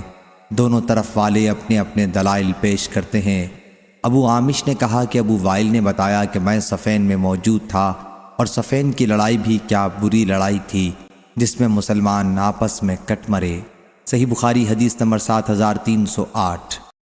سفیان نے بیان کیا، کہا میں نے محمد بن منقدر سے سنا، بیان کیا کہ میں نے جابر بن عبداللہ رضی اللہ عنہ سے سنا، انہوں نے بیان کیا کہ میں بیمار پڑا تو رسول اللہ صلی اللہ علیہ وسلم اور ابو بکر رضی اللہ عنہ عیادت کے لیے تشریف لائے۔ یہ دونوں بزرگ پیدل چل کر آئے تھے۔ پھر آن حضرت صلی اللہ علیہ وسلم پہنچے تو مجھ پر بے ہوشی طاری تھی۔ آن حضرت صلی اللہ علیہ وسلم نے وضو کیا اور وضو کا پانی مجھ پر چھڑکا، اس سے مجھے افاقہ ہوا تو میں نے عرض کیا یا رسول اللہ صلی اللہ علیہ وسلم، اور بعض اوقات سفیان نے یہ الفاظ بیان کیے کہ میں نے کہا اے رسول اللہ صلی اللہ علیہ وسلم، میں اپنے مال کے بارے میں کس طرح فیصلہ کروں؟ میں اپنے مال کا کیا کروں؟ بیان کیا کہ حضرت صلی اللہ علیہ وسلم نے کوئی جواب نہیں دیا یہاں تک کہ میراث کی آیت نازل ہوئی۔ صحیح بخاری حدیث نمبر 7309۔ ابو ایوانہ نے بیان کیا، ان سے عبد الرحمن بن اصبہانی نے، ان سے ابو صالح زکوان نے، اور ان سے ابو سعید رضی اللہ عنہ نے کہ ایک خاتون نبی کریم صلی اللہ علیہ وسلم کی خدمت میں حاضر ہوئیں اور کہا یا رسول اللہ صلی اللہ علیہ وسلم، آپ کی تمام احادیث مرد لے گئے، ہمارے لیے بھی آپ کوئی دن اپنی طرف سے مخصوص کر دیں جس میں ہم آپ کے پاس آئیں اور آپ ہمیں وہ تعلیمات دیں جو اللہ نے آپ کو سکھائی ہیں۔ حضرت صلی اللہ علیہ وسلم نے فرمایا کہ پھر فلاں فلاں دن فلاں فلاں جگہ جمع ہو جاؤ۔ چنانچہ عورتیں جمع ہوئیں اور حضرت صلی اللہ علیہ وسلم ان کے پاس آئے اور انہیں اس کی تعلیم دی جو اللہ نے آپ کو سکھایا تھا۔ پھر آپ صلی اللہ علیہ وسلم نے فرمایا تم میں سے جو عورت بھی اپنی زندگی میں اپنے 3 بچے آگے بھیج دے گی یعنی ان کی وفات ہو جائے گی تو وہ اس کے لیے دوزخ سے رکاوٹ بن جائیں گے۔ اس پر ان میں سے ایک خاتون نے کہا یا رسول اللہ صلی اللہ علیہ وسلم 2؟ انہوں نے اس کلمے کو 2 مرتبہ دہرایا۔ پھر حضرت صلی اللہ علیہ وسلم نے فرمایا ہاں 2 بھی یہی درجہ رکھتے ہیں۔ صحیح بخاری حدیث نمبر 7310۔ عبید اللہ بن موسیٰ نے بیان کیا، ان سے اسماعیل نے، ان سے قیس نے، ان سے مغیرہ بن شعبہ رضی اللہ عنہ نے کہ نبی کریم صلی اللہ علیہ وسلم نے فرمایا میری امت کا ایک گروہ ہمیشہ غالب رہے گا، اس میں علمی اور دینی غلبہ بھی داخل ہے یہاں تک کہ قیامت آ جائے گی اور وہ غالب ہی رہیں گے۔ صحیح بخاری حدیث نمبر 7311۔ حمید نے خبر دی، کہا کہ میں نے معاویہ بن ابی سفیان رضی اللہ عنہ سے سنا، وہ خطبہ دے رہے تھے۔ انہوں نے کہا کہ میں نے نبی کریم صلی اللہ علیہ وسلم سے سنا ہے، حضرت صلی اللہ علیہ وسلم نے فرمایا کہ اللہ جس کے ساتھ خیر کا ارادہ کرتا ہے اسے دین کی سمجھ عطا فرما دیتا ہے، اور میں تو صرف تقسیم کرنے والا ہوں اور دیتا اللہ ہے، اور اس امت کا معاملہ ہمیشہ درست رہے گا یہاں تک کہ قیامت قائم ہو جائے، یا آپ صلی اللہ علیہ وسلم نے یوں فرمایا کہ یہاں تک کہ اللہ کا حکم آ پہنچے۔ صحیح بخاری حدیث نمبر 7312۔ جابر بن عبداللہ رضی اللہ عنہ نے بیان کیا کہ جب رسول اللہ صلی اللہ علیہ وسلم پر یہ آیت نازل ہوئی کہ کہو وہ اس پر قادر ہے کہ تم پر تمہارے اوپر سے عذاب بھیجے، تو حضرت صلی اللہ علیہ وسلم نے کہا کہ میں تیرے باعظمت و بزرگ منہ کی پناہ مانگتا ہوں، یا تمہارے پاؤں کے نیچے سے عذاب بھیجے تو اس پر۔ پھر حضرت صلی اللہ علیہ وسلم نے کہا کہ میں تیرے مبارک منہ کی پناہ مانگتا ہوں۔ پھر جب یہ آیت نازل ہوئی کہ یا تمہیں فرقوں میں تقسیم کر دے اور تم میں سے بعض کو بعض کا خوف چکھائے، تو آپ نے فرمایا کہ یہ دونوں آسان و سہل ہیں۔ صحیح بخاری حدیث نمبر 7313۔ عبداللہ بن وہب نے بیان کیا، ان سے یونس بن یزید نے، ان سے ابن شہاب نے، ان سے ابو سلمہ بن عبد الرحمن نے، اور ان سے ابو ہریرہ رضی اللہ عنہ نے کہ ایک اعرابی نبی کریم صلی اللہ علیہ وسلم کی خدمت میں حاضر ہوا اور کہا کہ میری بیوی کے یہاں کالا لڑکا پیدا ہوا ہے جس کو میں اپنا نہیں سمجھتا۔ حضرت صلی اللہ علیہ وسلم نے ان سے فرمایا کہ تمہارے پاس اونٹ ہیں؟ انہوں نے کہا کہ ہیں۔ دریافت فرمایا کہ ان کے رنگ کیسے ہیں؟ کہا کہ سرخ ہیں۔ پوچھا کہ ان میں کوئی خاکی بھی ہے؟ انہوں نے کہا ہاں ان میں خاکی بھی ہیں۔ اس پر حضرت صلی اللہ علیہ وسلم نے پوچھا کہ پھر کس طرح تم سمجھتے ہو کہ اس رنگ کا پیدا ہوا؟ انہوں نے کہا کہ یا رسول اللہ صلی اللہ علیہ وسلم کسی رگ نے یہ رنگ کھینچ لیا ہوگا۔ حضرت صلی اللہ علیہ وسلم نے فرمایا ممکن ہے اس بچے کا رنگ بھی کسی رگ نے کھینچ لیا ہو، اور حضرت صلی اللہ علیہ وسلم نے ان کو بچے کے انکار کرنے کی اجازت نہیں دی۔ صحیح بخاری حدیث نمبر 7314۔ ابو غیوانہ نے بیان کیا ان سے ابو بشر نے، ان سے سعید بن جبیر نے اور ان سے ابن عباس رضی اللہ عنہ نے کہ ایک خاتون رسول اللہ صلی اللہ علیہ وسلم کے پاس آئیں اور عرض کیا کہ میری والدہ نے حج کرنے کی نظر مانی تھی اور وہ ادائیگی سے پہلے ہی وفات پا گئیں، کیا میں ان کی طرف سے حج کر لوں؟ حضرت صلی اللہ علیہ وسلم نے فرمایا کہ ہاں ان کی طرف سے حج کر لو۔ تمہارا کیا خیال ہے اگر تمہاری والدہ پر قرض ہوتا تو تم اسے پورا کرتی؟ انہوں نے کہا کہ ہاں۔ حضرت صلی اللہ علیہ وسلم نے فرمایا کہ پھر اس قرض کو بھی پورا کر جو اللہ تعالیٰ کا ہے، کیونکہ اس قرض کا پورا کرنا زیادہ ضروری ہے۔ صحیح بخاری حدیث نمبر 7315۔ عبداللہ بن مسعود رضی اللہ عنہ نے بیان کیا کہ رسول اللہ صلی اللہ علیہ وسلم نے فرمایا رشک دو ہی آدمیوں پر ہو سکتا ہے، ایک وہ جسے اللہ نے مال دیا اور اسے مال کو راہ حق میں لٹانے کی پوری طرح توفیق ملی ہوتی ہے، اور دوسرا وہ جسے اللہ نے حکمت دی ہے اور وہ اس کے ذریعے فیصلہ کرتا ہے اور اس کی تعلیم دیتا ہے۔ صحیح بخاری حدیث نمبر 7316۔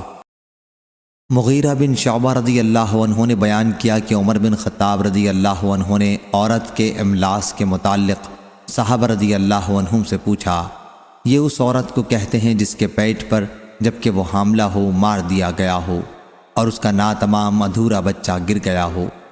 عمر رضی اللہ عنہ نے پوچھا، آپ لوگوں میں سے کسی نے نبی کریم صلی اللہ علیہ وسلم سے اس کے بارے میں کوئی حدیث سنی ہے؟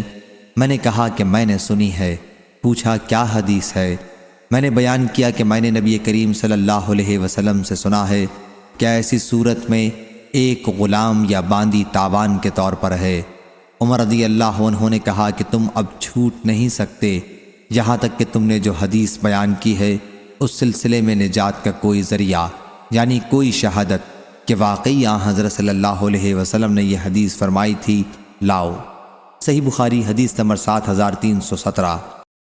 پھر میں نکلا تو محمد بن مسلمہ رضی اللہ عنہ مل گئے اور میں انہیں لایا اور انہوں نے میرے ساتھ گواہی دی کہ انہوں نے رسول اللہ صلی اللہ علیہ وسلم کو فرماتے سنا ہے کہ اس میں ایک غلام یا باندی کی تاوان ہے۔ ہشام بن عروہ کے ساتھ اس حدیث کو ابن ابی زناد نے بھی اپنے باپ سے، انہوں نے عروہ سے، انہوں نے مغیرہ رضی اللہ عنہ سے روایت کیا۔ صحیح بخاری حدیث نمبر 7318۔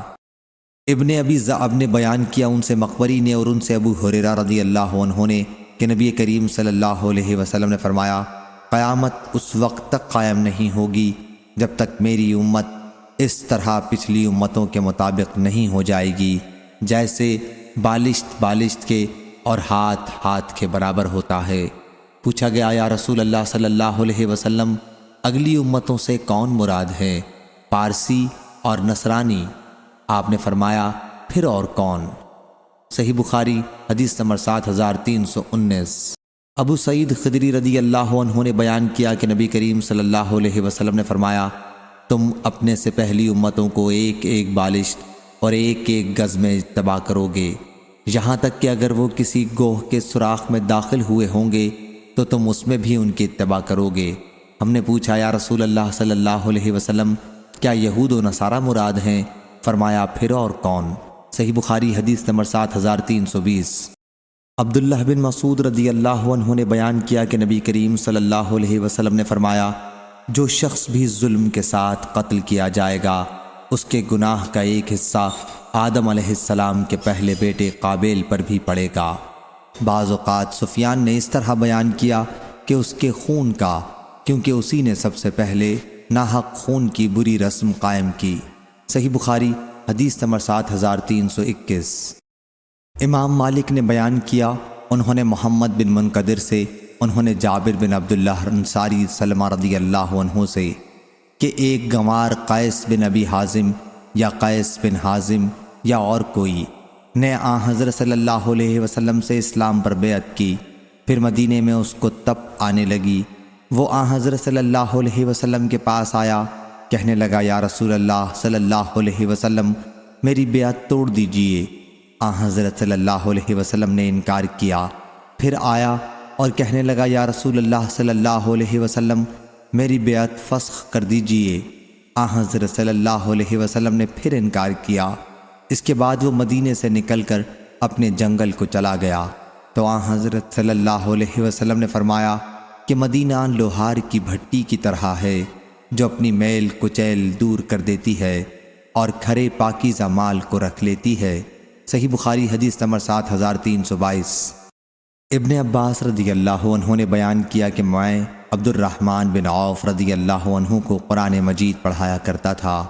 جب وہ آخری حج آیا جو عمر رضی اللہ عنہ نے کیا تھا تو عبد الرحمن رضی اللہ عنہ نے منی میں مجھ سے کہا کاش تم امیر المومنین رضی اللہ عنہ کو آج دیکھتے۔ جب ان کے پاس ایک شخص آیا اور کہا کہ فلاں شخص کہتا ہے کہ اگر امیر المومنین رضی اللہ عنہ کا انتقال ہو جائے تو ہم فلاں سے بیعت کر لیں گے۔ یہ سن کر عمر رضی اللہ عنہ نے کہا کہ میں آج سے پہر کو کھڑے ہو کر لوگوں کو خطبہ سناؤں گا اور ان کو ڈراؤں گا جو عام مسلمانوں کے حق کو غصب کرنا چاہتے ہیں اور خود اپنی رائے سے امیر منتخب کرنے کا ارادہ رکھتے ہیں۔ میں نے عرض کیا کہ آپ ایسا نہ کریں کیونکہ موسم حج میں ہر طرح کے ناواقف اور معمولی لوگ جمع ہو جاتے ہیں۔ یہ سب کثرت سے آپ کی مجلس میں جمع ہو جائیں گے اور مجھے ڈر ہے کہ وہ آپ کی بات کا صحیح مطلب نہ سمجھ کر کچھ اور معنی نہ کر لیں اور اسے منہ در منہ اڑاتے پھریں۔ اس لیے ابھی توقف کیجئے۔ جب آپ مدینے پہنچے جو دارالہجرت اور دارالسنا ہے تو وہاں آپ کے مخاطب رسول اللہ صلی اللہ علیہ وسلم کے صحابہ، مہاجرین و انصار، خالص ایسے ہی لوگ ملیں گے۔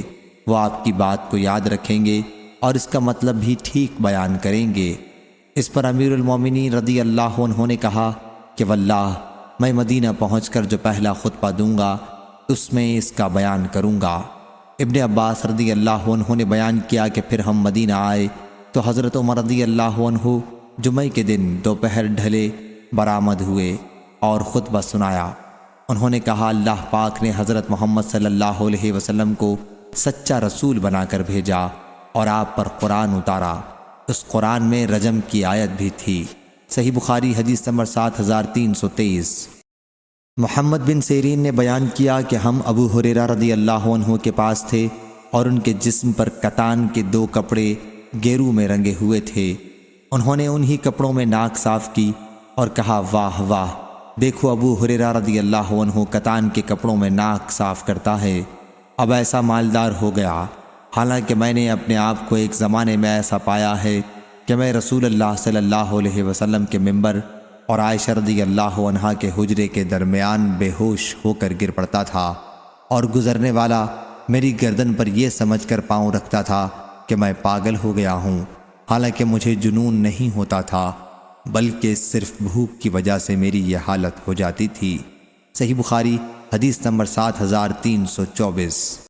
عبد الرحمن بن عابس نے بیان کیا، کہا کہ ابن عباس رضی اللہ عنہ سے پوچھا گیا کہ کیا آپ نبی کریم صلی اللہ علیہ وسلم کے ساتھ عید میں گئے ہیں؟ کہا کہ ہاں، میں اس وقت کم سن تھا، اگر آن حضرت صلی اللہ علیہ وسلم سے مجھ کو اتنا نزدیک کا رشتہ نہ ہوتا اور میں کم سن نہ ہوتا تو آپ کے ساتھ کبھی نہیں رہ سکتا تھا۔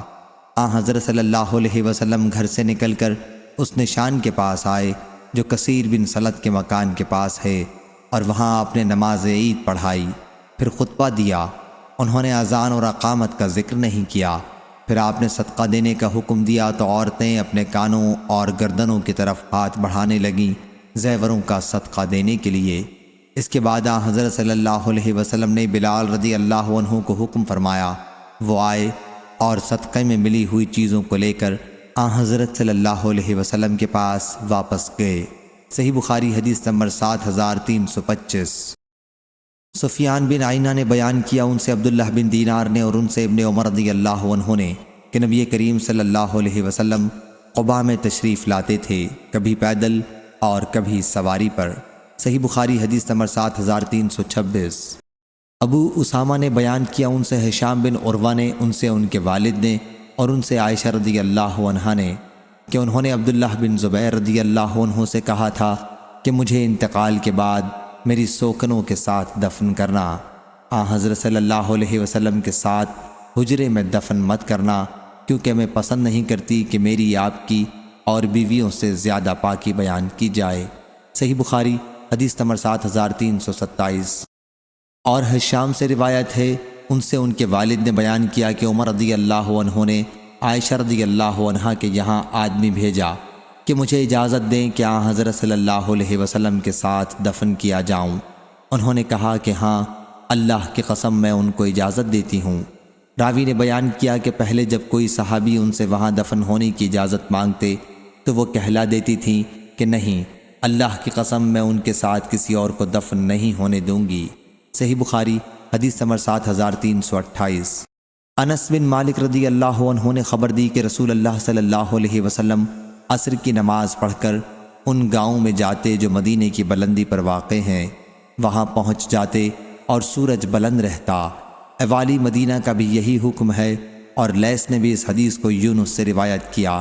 اس میں اتنا زیادہ ہے کہ یہ گاؤں مدینہ سے 3 یا 4 میل پر واقع ہیں۔ صحیح بخاری حدیث نمبر 7329۔ قاسم بن مالک نے بیان کیا، ان سے جعید نے، انہوں نے سائب بن یزید سے سنا، انہوں نے بیان کیا کہ نبی کریم صلی اللہ علیہ وسلم کے زمانے میں سا تمہارے وقت کی مد سے 1 مد اور 1/2 مد کا ہوتا تھا، پھر سا کی مقدار بڑھ گئی، یعنی حضرت عمر بن عبدالعزیز کے زمانے میں وہ 4 مد کا ہو گیا۔ قاسم بن مالک نے جعید سے سنا۔ صحیح بخاری حدیث نمبر 7330۔ عبداللہ بن مسلمہ نے بیان کیا، ان سے امام مالک نے، ان سے اسحاق بن عبداللہ بن ابی طلحہ نے، اور ان سے انس بن مالک رضی اللہ عنہ نے کہ رسول اللہ صلی اللہ علیہ وسلم نے فرمایا، اے اللہ، ان مدینہ والوں کے پیمانے میں انہیں برکت دے، اور ان کے سا اور مد میں انہیں برکت دے۔ آپ کی مراد اہل مدینہ کے سا و مد سے تھی۔ مدنی سا اور مد کو بھی تاریخی عظمت حاصل ہے۔ صحیح بخاری حدیث نمبر 7331۔ ابو زمرہ نے بیان کیا، کہا ہم سے موسیٰ بن عقبہ نے، ان سے نافع نے، اور ان سے ابن عمر رضی اللہ عنہ نے کہ نبی کریم صلی اللہ علیہ وسلم کے پاس یہودی ایک مرد اور ایک عورت کو لے کر آئے جنہوں نے زنا کیا تھا، تو حضرت صلی اللہ علیہ وسلم نے ان کے لیے رجم کا حکم دیا، اور انہیں مسجد کی اس جگہ کے قریب رجم کیا گیا جہاں جنازے رکھے جاتے ہیں۔ صحیح بخاری حدیث نمبر 7332۔ امام مالک نے بیان کیا، ان سے مطلب کے مولا عمروں نے، اور ان سے انس بن مالک رضی اللہ عنہ نے کہ احد پہاڑ رسول اللہ صلی اللہ علیہ وسلم کو راستے میں دکھائی دیا، تو آپ نے فرمایا کہ یہ وہ پہاڑ ہے جو ہم سے محبت رکھتا ہے اور ہم اس سے محبت رکھتے ہیں۔ اے اللہ، ابراہیم علیہ السلام نے مکے کو حرمت والا قرار دیا تھا، اور میں تیرے حکم سے اس کے دونوں پتھریلے کناروں کے درمیانی علاقے کو حرمت والا قرار دیتا ہوں۔ اس روایت کے مطابق سہل رضی اللہ عنہ نے نبی کریم صلی اللہ علیہ وسلم سے احد کے متعلق کی ہے۔ صحیح بخاری حدیث نمبر 7333۔ ابو حازم نے بیان کیا، ان سے سہل رضی اللہ عنہ نے کہ مسجد نبوی کی قبلہ کی طرف کی دیوار اور ممبر کے درمیان بکریوں کے گزرنے جتنا فاصلہ تھا۔ صحیح بخاری حدیث نمبر 7334۔ ابو ہریرہ رضی اللہ عنہ نے بیان کیا کہ رسول اللہ صلی اللہ علیہ وسلم نے فرمایا، میرے حجرے اور میرے ممبر کے درمیان کی زمین جنت کے باغوں میں سے ایک باغ ہے، اور میرا یہ ممبر میرے حوض پر ہوگا۔ صحیح بخاری حدیث نمبر 7335۔ عبداللہ رضی اللہ عنہ نے بیان کیا کہ رسول اللہ صلی اللہ علیہ وسلم نے گھوڑوں کی دوڑ کرائی، اور وہ گھوڑے چھوڑے گئے جو گھڑ دوڑ کے لیے تیار کیے گئے تھے، تو ان کے دوڑنے کا میدان مقام حفیہ سے ثنیۃ الوداع تک تھا، اور جو تیار نہیں کیے گئے تھے ان کے دوڑنے کا میدان ثنیۃ الوداع سے مسجد بنی زریق تک تھا، اور عبداللہ رضی اللہ عنہ بھی ان لوگوں میں تھے جنہوں نے مقابلے میں حصہ لیا تھا۔ صحیح بخاری حدیث نمبر 7336۔ اسحاق نے بیان کیا، انہوں نے کہا ہم کو عیسیٰ اور ابن ادریس نے خبر دی اور ابن ابی غنیہ نے خبر دی، انہیں ابو حیان نے، انہیں شعبی نے، اور ان سے حضرت عبداللہ بن عمر رضی اللہ عنہ نے بیان کیا کہ میں نے عمر رضی اللہ عنہ کو نبی صلی اللہ علیہ وسلم کے منبر پر خطبہ دیتے سنا۔ صحیح بخاری حدیث نمبر 7337۔ سائب بن یزید نے خبر دی، انہوں نے عثمان بن عفان رضی اللہ عنہ سے سنا جو نبی کریم صلی اللہ علیہ وسلم کے منبر سے ہمیں خطاب کر رہے تھے۔ صحیح بخاری حدیث نمبر 7338۔ عائشہ رضی اللہ عنہا نے بیان کیا کہ میرے اور رسول اللہ صلی اللہ علیہ وسلم کے لیے یہ لگن رکھی جاتی تھی اور ہم دونوں اس سے ایک ساتھ نہاتے تھے۔ صحیح بخاری حدیث نمبر 7339۔ عاصم احول نے بیان کیا اور ان سے انس رضی اللہ عنہ نے کہ نبی کریم صلی اللہ علیہ وسلم نے انصار اور قریش کے درمیان میرے اس گھر میں بھائی چارہ کرایا جو مدینہ منورہ میں ہے۔ صحیح بخاری حدیث نمبر 7340۔ اور آپ نے قبائل بنی سلیم کے لیے 1 مہینے تک دعائے قنوت پڑھی جس میں ان کے لیے بد دعا کی۔ یہ وہ بد باطن غدار تھے جو چند قرائے قرآن کو مدعو کر کے اپنے پاس لے گئے تھے، پھر ان کو دھوکے سے شہید کر ڈالا تھا۔ صحیح بخاری حدیث نمبر 7341۔ برید نے بیان کیا، ان سے ابو بردہ نے کہا کہ میں مدینہ منورہ آیا اور عبداللہ بن سلام رضی اللہ عنہ سے میری ملاقات ہوئی تو انہوں نے کہا کہ میرے ساتھ گھر چلو تو میں تمہیں اس پیالے میں پلاؤں گا جس میں رسول اللہ صلی اللہ علیہ وسلم نے پیا تھا، اور پھر ہم اس نماز پڑھنے کی جگہ نماز پڑھیں گے جہاں حضرت صلی اللہ علیہ وسلم نے نماز پڑھی تھی۔ چنانچہ میں ان کے ساتھ گیا اور انہوں نے مجھے ستو پلایا اور کھجور کھلائی اور میں نے ان کے نماز پڑھنے کی جگہ نماز پڑھی۔ صحیح بخاری حدیث نمبر 7342۔ عمر رضی اللہ عنہ نے بیان کیا کہ مجھ سے نبی کریم صلی اللہ علیہ وسلم نے فرمایا کہ میرے پاس رات ایک میرے رب کی طرف سے آنے والا آیا۔ حضرت صلی اللہ علیہ وسلم اس وقت وادی عقیق میں تھے اور کہا کہ اس مبارک وادی میں نماز پڑھیے اور کہیے کہ عمرہ اور حج کی نیت کرتا ہوں۔ اور ہارون بن اسماعیل نے بیان کیا کہ ہم سے علی نے بیان کیا ان الفاظ کے ساتھ عمرہ فی حج۔ صحیح بخاری حدیث نمبر 7343۔ سفیان ثوری نے بیان کیا، ان سے عبداللہ بن دینار نے اور ان سے ابن عمر رضی اللہ عنہ نے کہ نبی کریم صلی اللہ علیہ وسلم نے اہل نجد کے لیے مقام قرن جحفہ کو اہل شام کے لیے اور ذوالحلیفہ کو اہل مدینہ کے لیے میقات مقرر کیا۔ بیان کیا کہ میں نے یہ نبی کریم صلی اللہ علیہ وسلم سے سنا اور مجھے معلوم ہوا ہے کہ حضرت صلی اللہ علیہ وسلم نے فرمایا کہ اہل یمن کے لیے یلملم میقات ہے، اور عراق کا ذکر ہوا تو انہوں نے کہا کہ حضرت صلی اللہ علیہ وسلم کے زمانے میں عراق نہیں تھا۔ صحیح بخاری حدیث نمبر 7344۔ موسیٰ بن عقبہ نے بیان کیا، ان سے سالم بن عبداللہ نے، ان سے ان کے والد عبداللہ بن عمر رضی اللہ عنہ نے کہ نبی کریم صلی اللہ علیہ وسلم کو جبکہ آپ مقام ذوالحلیفہ میں پڑاؤ کیے ہوئے تھے خواب دکھایا گیا اور کہا گیا کہ آپ ایک مبارک وادی میں ہیں۔ صحیح بخاری حدیث نمبر 7345۔ معمر نے خبر دی، انہیں زہری نے، انہیں سالم نے اور انہیں عبداللہ بن عمر رضی اللہ عنہ نے، انہوں نے نبی کریم صلی اللہ علیہ وسلم سے سنا آپ فجر کی نماز میں یہ دعا رکوع سے سر اٹھانے کے بعد پڑھتے تھے کہ اے اللہ ہمارے رب تیرے ہی لیے تمام تعریفیں ہیں۔ پھر آپ نے کہا اے اللہ فلاں اور فلاں کو اپنی رحمت سے دور کر دے۔ اس پر اللہ عز و جل نے یہ آیت نازل کی کہ آپ کو اس معاملے میں کوئی اختیار نہیں ہے، یا اللہ ان کی توبہ قبول کر لے یا انہیں عذاب دے کہ بلا شبہ وہ حد سے تجاوز کرنے والے ہیں۔ صحیح بخاری حدیث نمبر 7346۔ حسین بن علی رضی اللہ عنہ نے خبر دی کہ علی بن ابی طالب رضی اللہ عنہ نے بیان کیا کہ ان کے اور فاطمہ رضی اللہ عنہا بنت رسول اللہ صلی اللہ علیہ وسلم کے گھر، علی بن ابی طالب رضی اللہ عنہ نے بیان کیا کہ ان کے اور فاطمہ رضی اللہ عنہا بنت رسول اللہ صلی اللہ علیہ وسلم کے گھر ایک رات حضرت صلی اللہ علیہ وسلم تشریف لائے اور فرمایا کیا تم لوگ تہجد کی نماز نہیں پڑھتے؟ علی رضی اللہ عنہ نے بیان کیا کہ میں نے عرض کیا یا رسول اللہ صلی اللہ علیہ وسلم ہماری جانیں اللہ کے ہاتھ میں ہیں، پس جب وہ ہمیں اٹھانا چاہے تو ہم کو اٹھا دے گا۔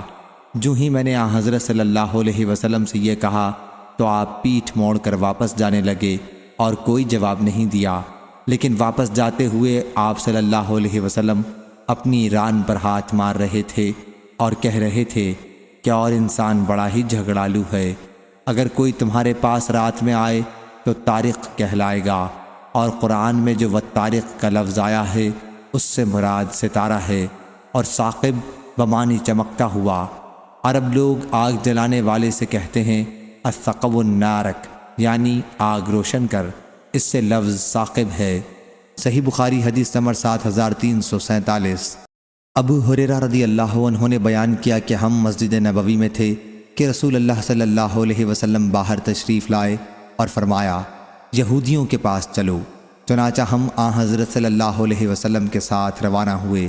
جب ہم ان کے مدرسے تک پہنچے، حضرت صلی اللہ علیہ وسلم نے کھڑے ہو کر انہیں آواز دی اور فرمایا اے یہودیو، اسلام لاؤ تو تم سلامت رہو گے۔ اس پر یہودیوں نے کہا کہ ابو القاسم، آپ صلی اللہ علیہ وسلم نے اللہ کا حکم پہنچا دیا۔ راوی نے بیان کیا کہ حضرت صلی اللہ علیہ وسلم نے دوبارہ ان سے فرمایا کہ یہی میرا مقصد ہے، اسلام لاؤ تو تم سلامت رہو گے۔ انہوں نے کہا کہ ابو القاسم صلی اللہ علیہ وسلم، آپ نے پیغام خدا پہنچا دیا۔ پھر آپ نے یہی بات تیسری بار کہی اور فرمایا جان لو کہ ساری زمین اللہ اور اس کے رسول کی ہے، اور میں چاہتا ہوں کہ تمہیں اس جگہ سے باہر کر دوں، پس تم میں سے جو کوئی اپنی جائیداد کے بدلے میں کوئی قیمت پاتا ہو تو اسے بیچ لے، ورنہ جان لو کہ زمین اللہ اور اس کے رسول کی ہے، تم کو یہ شہر چھوڑنا ہوگا۔ صحیح بخاری حدیث نمبر 7348۔ ابو سعید خدری رضی اللہ عنہ نے بیان کیا کہ رسول اللہ صلی اللہ علیہ وسلم نے فرمایا قیامت کے دن نوح علیہ السلام کو لایا جائے گا اور ان سے پوچھا جائے گا کیا تم نے اللہ کا پیغام پہنچا دیا تھا؟ وہ عرض کریں گے کہ ہاں اے رب۔ پھر ان کی امت سے پوچھا جائے گا کہ کیا انہوں نے تمہیں اللہ کا پیغام پہنچا دیا تھا؟ وہ کہیں گے کہ ہمارے پاس کوئی ڈرانے والا نہیں آیا۔ اللہ تعالی حضرت نوح علیہ السلام سے پوچھیں گے کہ تمہارے گواہ کون ہیں؟ نوح علیہ السلام عرض کریں گے کہ محمد صلی اللہ علیہ وسلم اور ان کی امت۔ پھر تمہیں لایا جائے گا اور تم لوگ ان کے حق میں شہادت دو گے۔ پھر رسول اللہ صلی اللہ علیہ وسلم نے یہ آیت پڑھی اور اسی طرح ہم نے تمہیں درمیانی امت بنایا، کہا کہ وسط بمعنی عدل میانہ رو ہے تاکہ تم لوگوں کے لیے گواہ بنو اور رسول تم پر گواہ بنے۔ اسحاق بن منصور سے جعفر بن عون نے روایت کیا، کہا ہم سے عامش نے بیان کیا، ان سے ابو صالح نے، ان سے ابو سعید خدری رضی اللہ عنہ نے، اور ان سے نبی کریم صلی اللہ علیہ وسلم نے یہی حدیث بیان فرمائی۔ صحیح بخاری حدیث نمبر 7349۔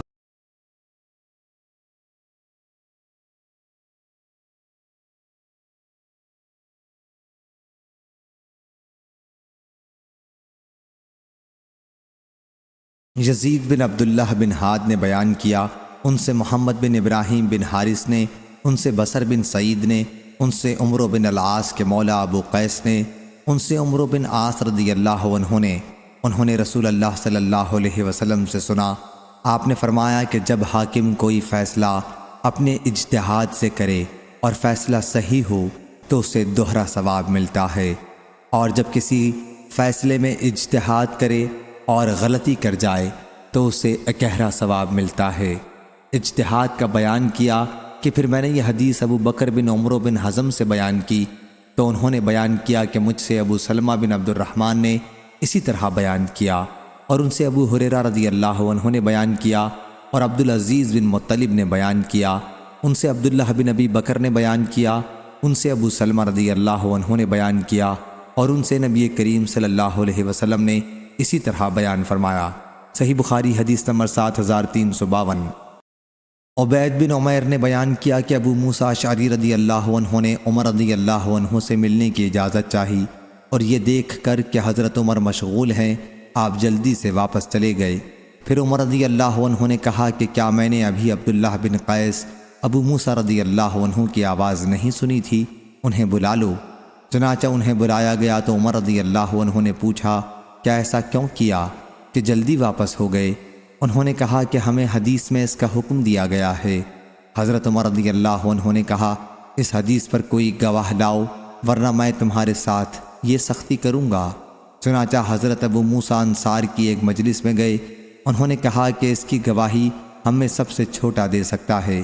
چنانچہ ابو سعید خدری رضی اللہ عنہ کھڑے ہوئے اور کہا کہ ہمیں دربار نبوی صلی اللہ علیہ وسلم سے اس کا حکم دیا جاتا تھا۔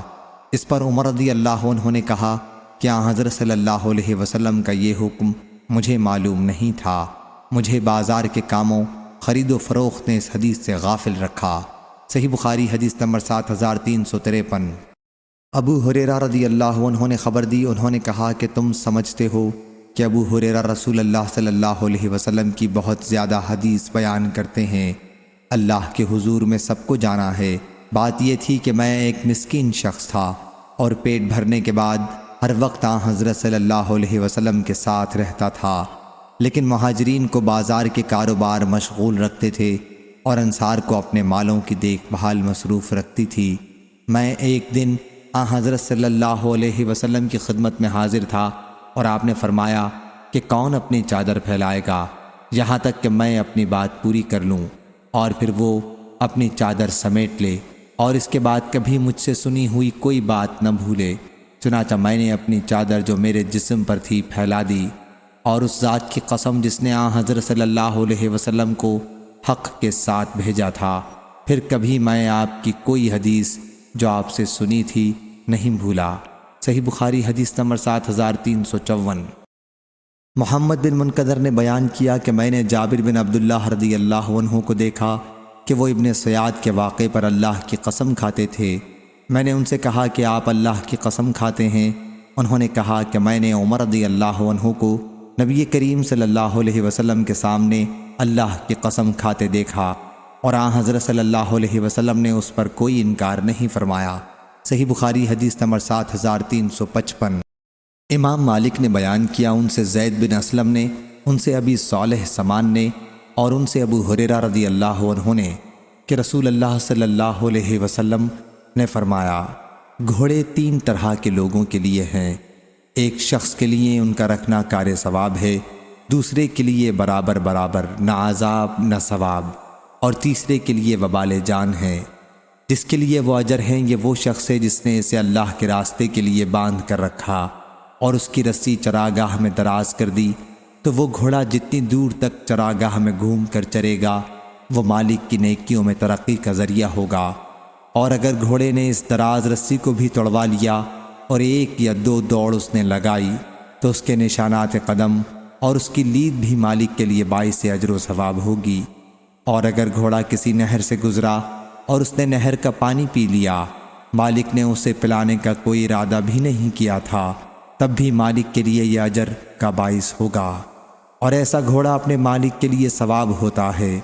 اور دوسرا شخص برابر برابر والا وہ ہے جو گھوڑے کو اظہار بے نیازی یا اپنے بچاؤ کی غرض سے باندھتا ہے اور اس کی پشت اور گردن پر اللہ کے حق کو بھی نہیں بھولتا، تو یہ گھوڑا اس کے لیے نہ عذاب ہے نہ ثواب۔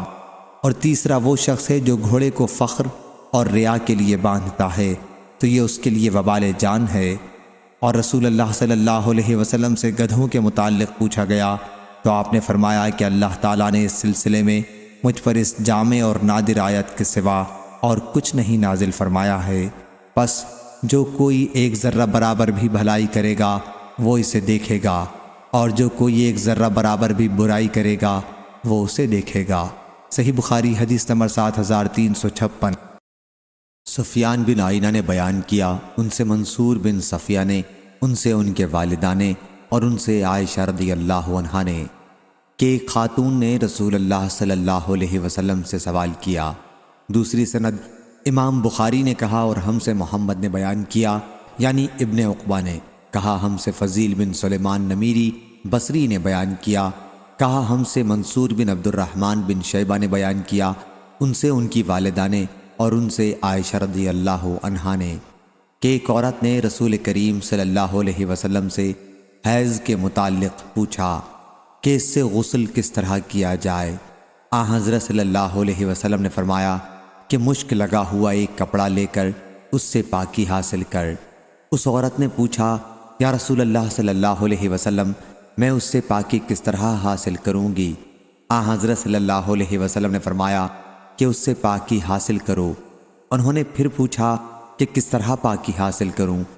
حضرت صلی اللہ علیہ وسلم نے پھر وہی جواب دیا کہ پاکی حاصل کرو۔ عائشہ رضی اللہ عنہا نے بیان کیا کہ میں حضرت صلی اللہ علیہ وسلم کا منشا سمجھ گئی اور اس عورت کو میں نے اپنی طرف کھینچ لیا اور انہیں طریقہ بتایا کہ پاکی سے آپ کا مطلب یہ ہے کہ اس کپڑے کو خون کے مقاموں پر پھیر تاکہ خون کی بدبو رفع ہو جائے۔ صحیح بخاری حدیث نمبر 7357۔ ابو غیوانہ نے بیان کیا، ان سے ابو بشر نے، ان سے سعید بن جبیر نے اور ان سے ابن عباس رضی اللہ عنہ نے کہ ام حفید بنت حارث بن حزن نے رسول اللہ صلی اللہ علیہ وسلم کو گھی اور پنیر اور بھنا ہوا سانڈ ہدیے میں بھیجا۔ حضرت صلی اللہ علیہ وسلم نے یہ چیزیں قبول فرما لی اور آپ کے دسترخوان پر انہیں کھایا گیا، لیکن حضرت صلی اللہ علیہ وسلم نے اس سانڈے کو ہاتھ نہیں لگایا جیسے آپ کو پسند نہ ہو، اور اگر وہ حرام ہوتا تو آپ کے دسترخوان پر نہ کھایا جاتا اور نہ آپ کھانے کے لیے کہتے۔ صحیح بخاری حدیث نمبر 7358۔ عطا بن ابی رباح نے خبر دی، انہیں جابر بن عبداللہ رضی اللہ عنہ نے کہ رسول اللہ صلی اللہ علیہ وسلم نے فرمایا، جو شخص کچی لہسن یا پیاز کھائے وہ ہم سے دور رہے، یا یہ فرمایا کہ ہماری مسجد سے دور رہے اور اپنے گھر میں بیٹھا رہے یہاں تک کہ وہ بو رفع ہو جائے۔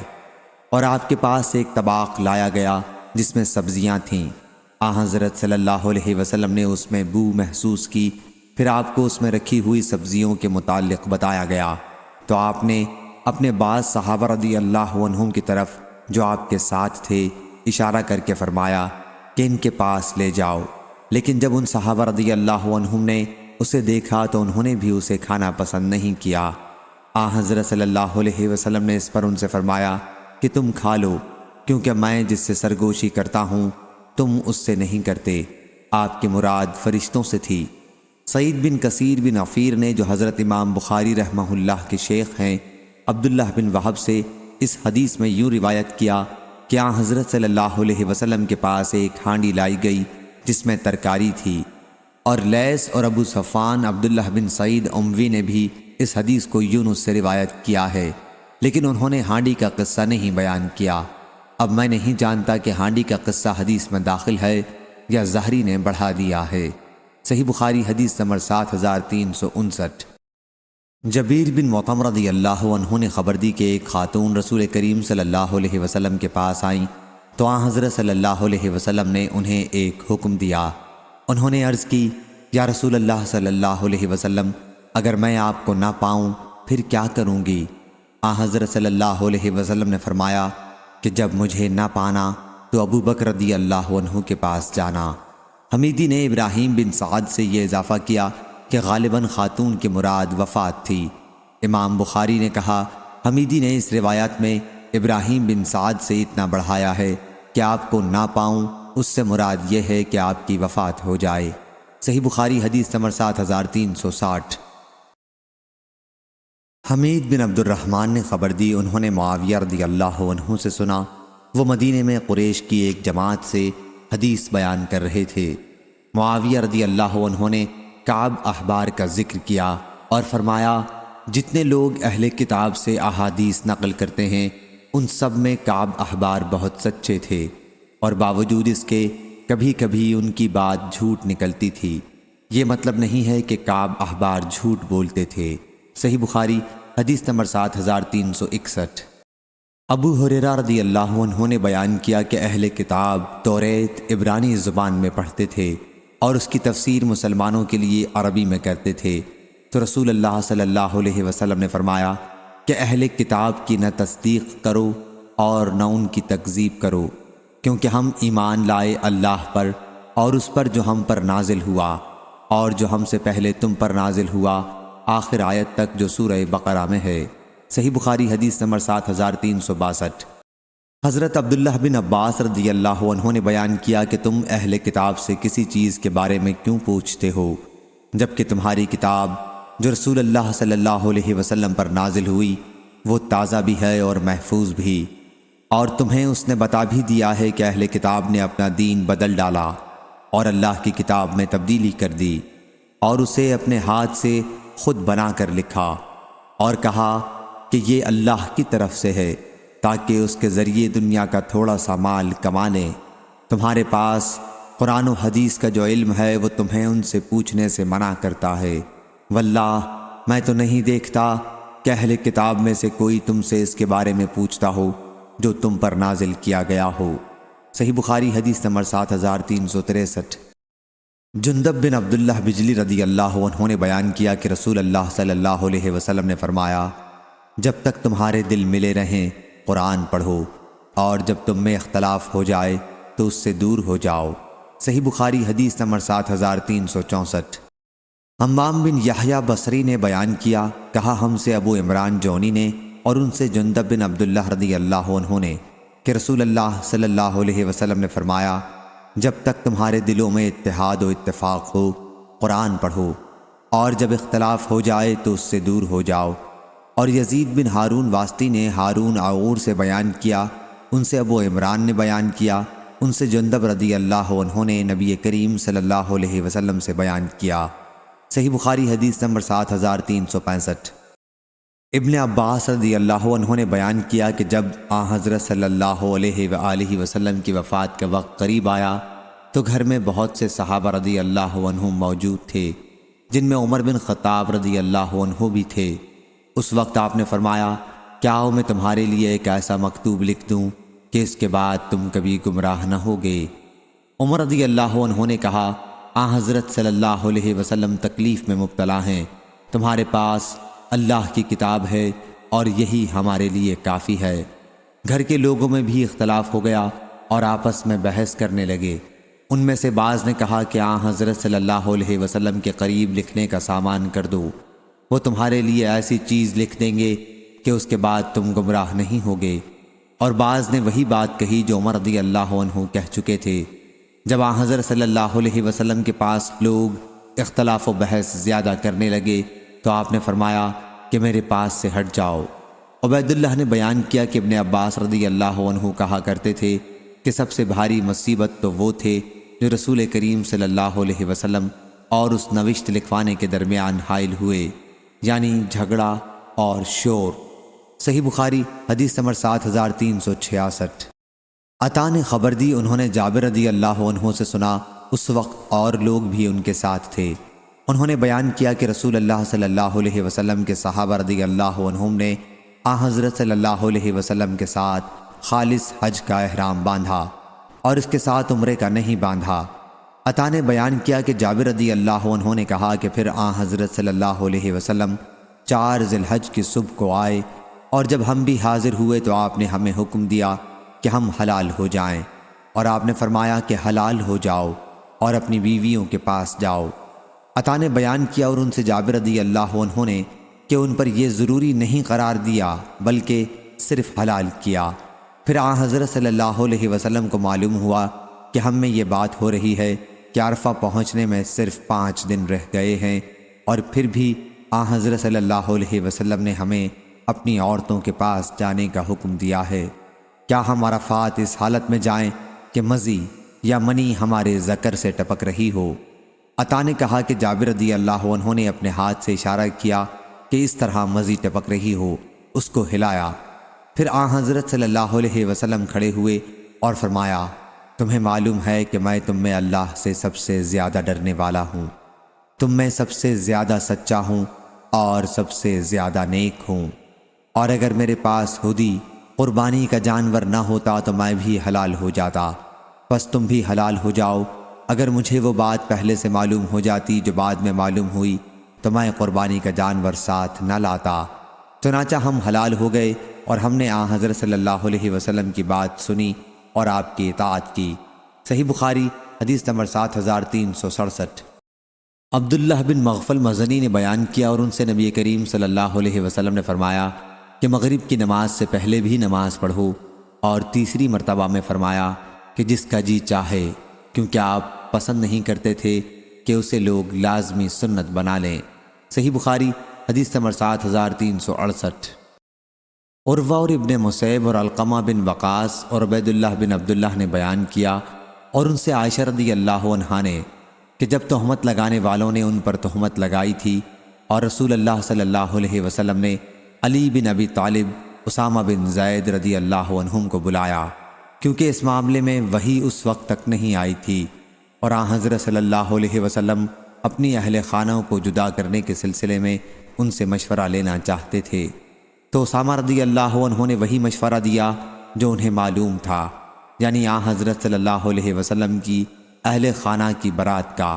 لیکن علی رضی اللہ عنہ نے کہا کہ اللہ تعالیٰ نے آپ پر کوئی پابندی تو عائد نہیں کی ہے، اور ان کے سوا اور بہت سی عورتیں ہیں، باندی سے آپ دریافت فرما لیں، وہ آپ سے صحیح بات بتا دے گی۔ چنانچہ حضرت صلی اللہ علیہ وسلم نے پوچھا کہ کیا تم نے کوئی ایسی بات دیکھی ہے جس سے شبہ ہوتا ہے؟ انہوں نے کہا کہ میں نے اس کے سوا اور کچھ نہیں دیکھا کہ وہ کم عمر لڑکی ہیں، آٹا گوندھ کر بھی سو جاتی ہیں، اور پڑوس کی بکری آ کر اسے کھا جاتی ہے، یعنی کم عمری کی وجہ سے مزاج میں بے پرواہی ہے۔ اس کے بعد حضرت صلی اللہ علیہ وسلم ممبر پر کھڑے ہوئے اور فرمایا، اے مسلمانوں، میرے معاملے میں اس سے کون نمٹے گا جس کی اذیتیں اب میرے اہل خانہ تک پہنچ گئی ہیں؟ اللہ کی قسم، میں نے ان کے بارے میں بھلائی کے سوا اور کچھ نہیں جانا ہے۔ پھر آپ نے عائشہ رضی اللہ عنہا کی پاک دامنی کا قصہ بیان کیا، اور ابو اسامہ نے ہشام بن عروہ سے بیان کیا۔ صحیح بخاری حدیث نمبر 7369۔ عائشہ رضی اللہ عنہا نے بیان کیا کہ رسول اللہ صلی اللہ علیہ وسلم نے لوگوں کو خطاب کیا اور اللہ کی حمد و ثنا کے بعد فرمایا، تم مجھے ان لوگوں کے بارے میں کیا مشورہ دیتے ہو جو میرے اہل خانہ کو بدنام کرتے ہیں، حالانکہ ان کے بارے میں مجھے کوئی بری بات کبھی معلوم نہیں ہوئی۔ عروہ سے روایت ہے، انہوں نے ہم سے بیان کیا کہ عائشہ رضی اللہ عنہا کو جب اس واقعے کا علم ہوا کہ کچھ لوگ انہیں بدنام کر رہے ہیں، تو انہوں نے حضرت صلی اللہ علیہ وسلم سے کہا، یا رسول اللہ صلی اللہ علیہ وسلم، کیا مجھے آپ اپنے والد کے گھر جانے کی اجازت دیں گے؟ حضرت صلی اللہ علیہ وسلم نے انہیں اجازت دی اور ان کے ساتھ غلام کو بھیجا۔ انصار میں سے ایک صاحب ابو ایوب رضی اللہ عنہ نے کہا، سبحانک ما یکون لنا ان تتکلم بہذا سبحانک ھذا بہتان عظیم، تیری ذات پاک ہے اے اللہ، ہمارے لیے مناسب نہیں کہ ہم اس طرح کی باتیں کریں، تیری ذات پاک ہے، یہ تو بہت بڑا بہتان ہے۔ صحیح بخاری حدیث نمبر 7370۔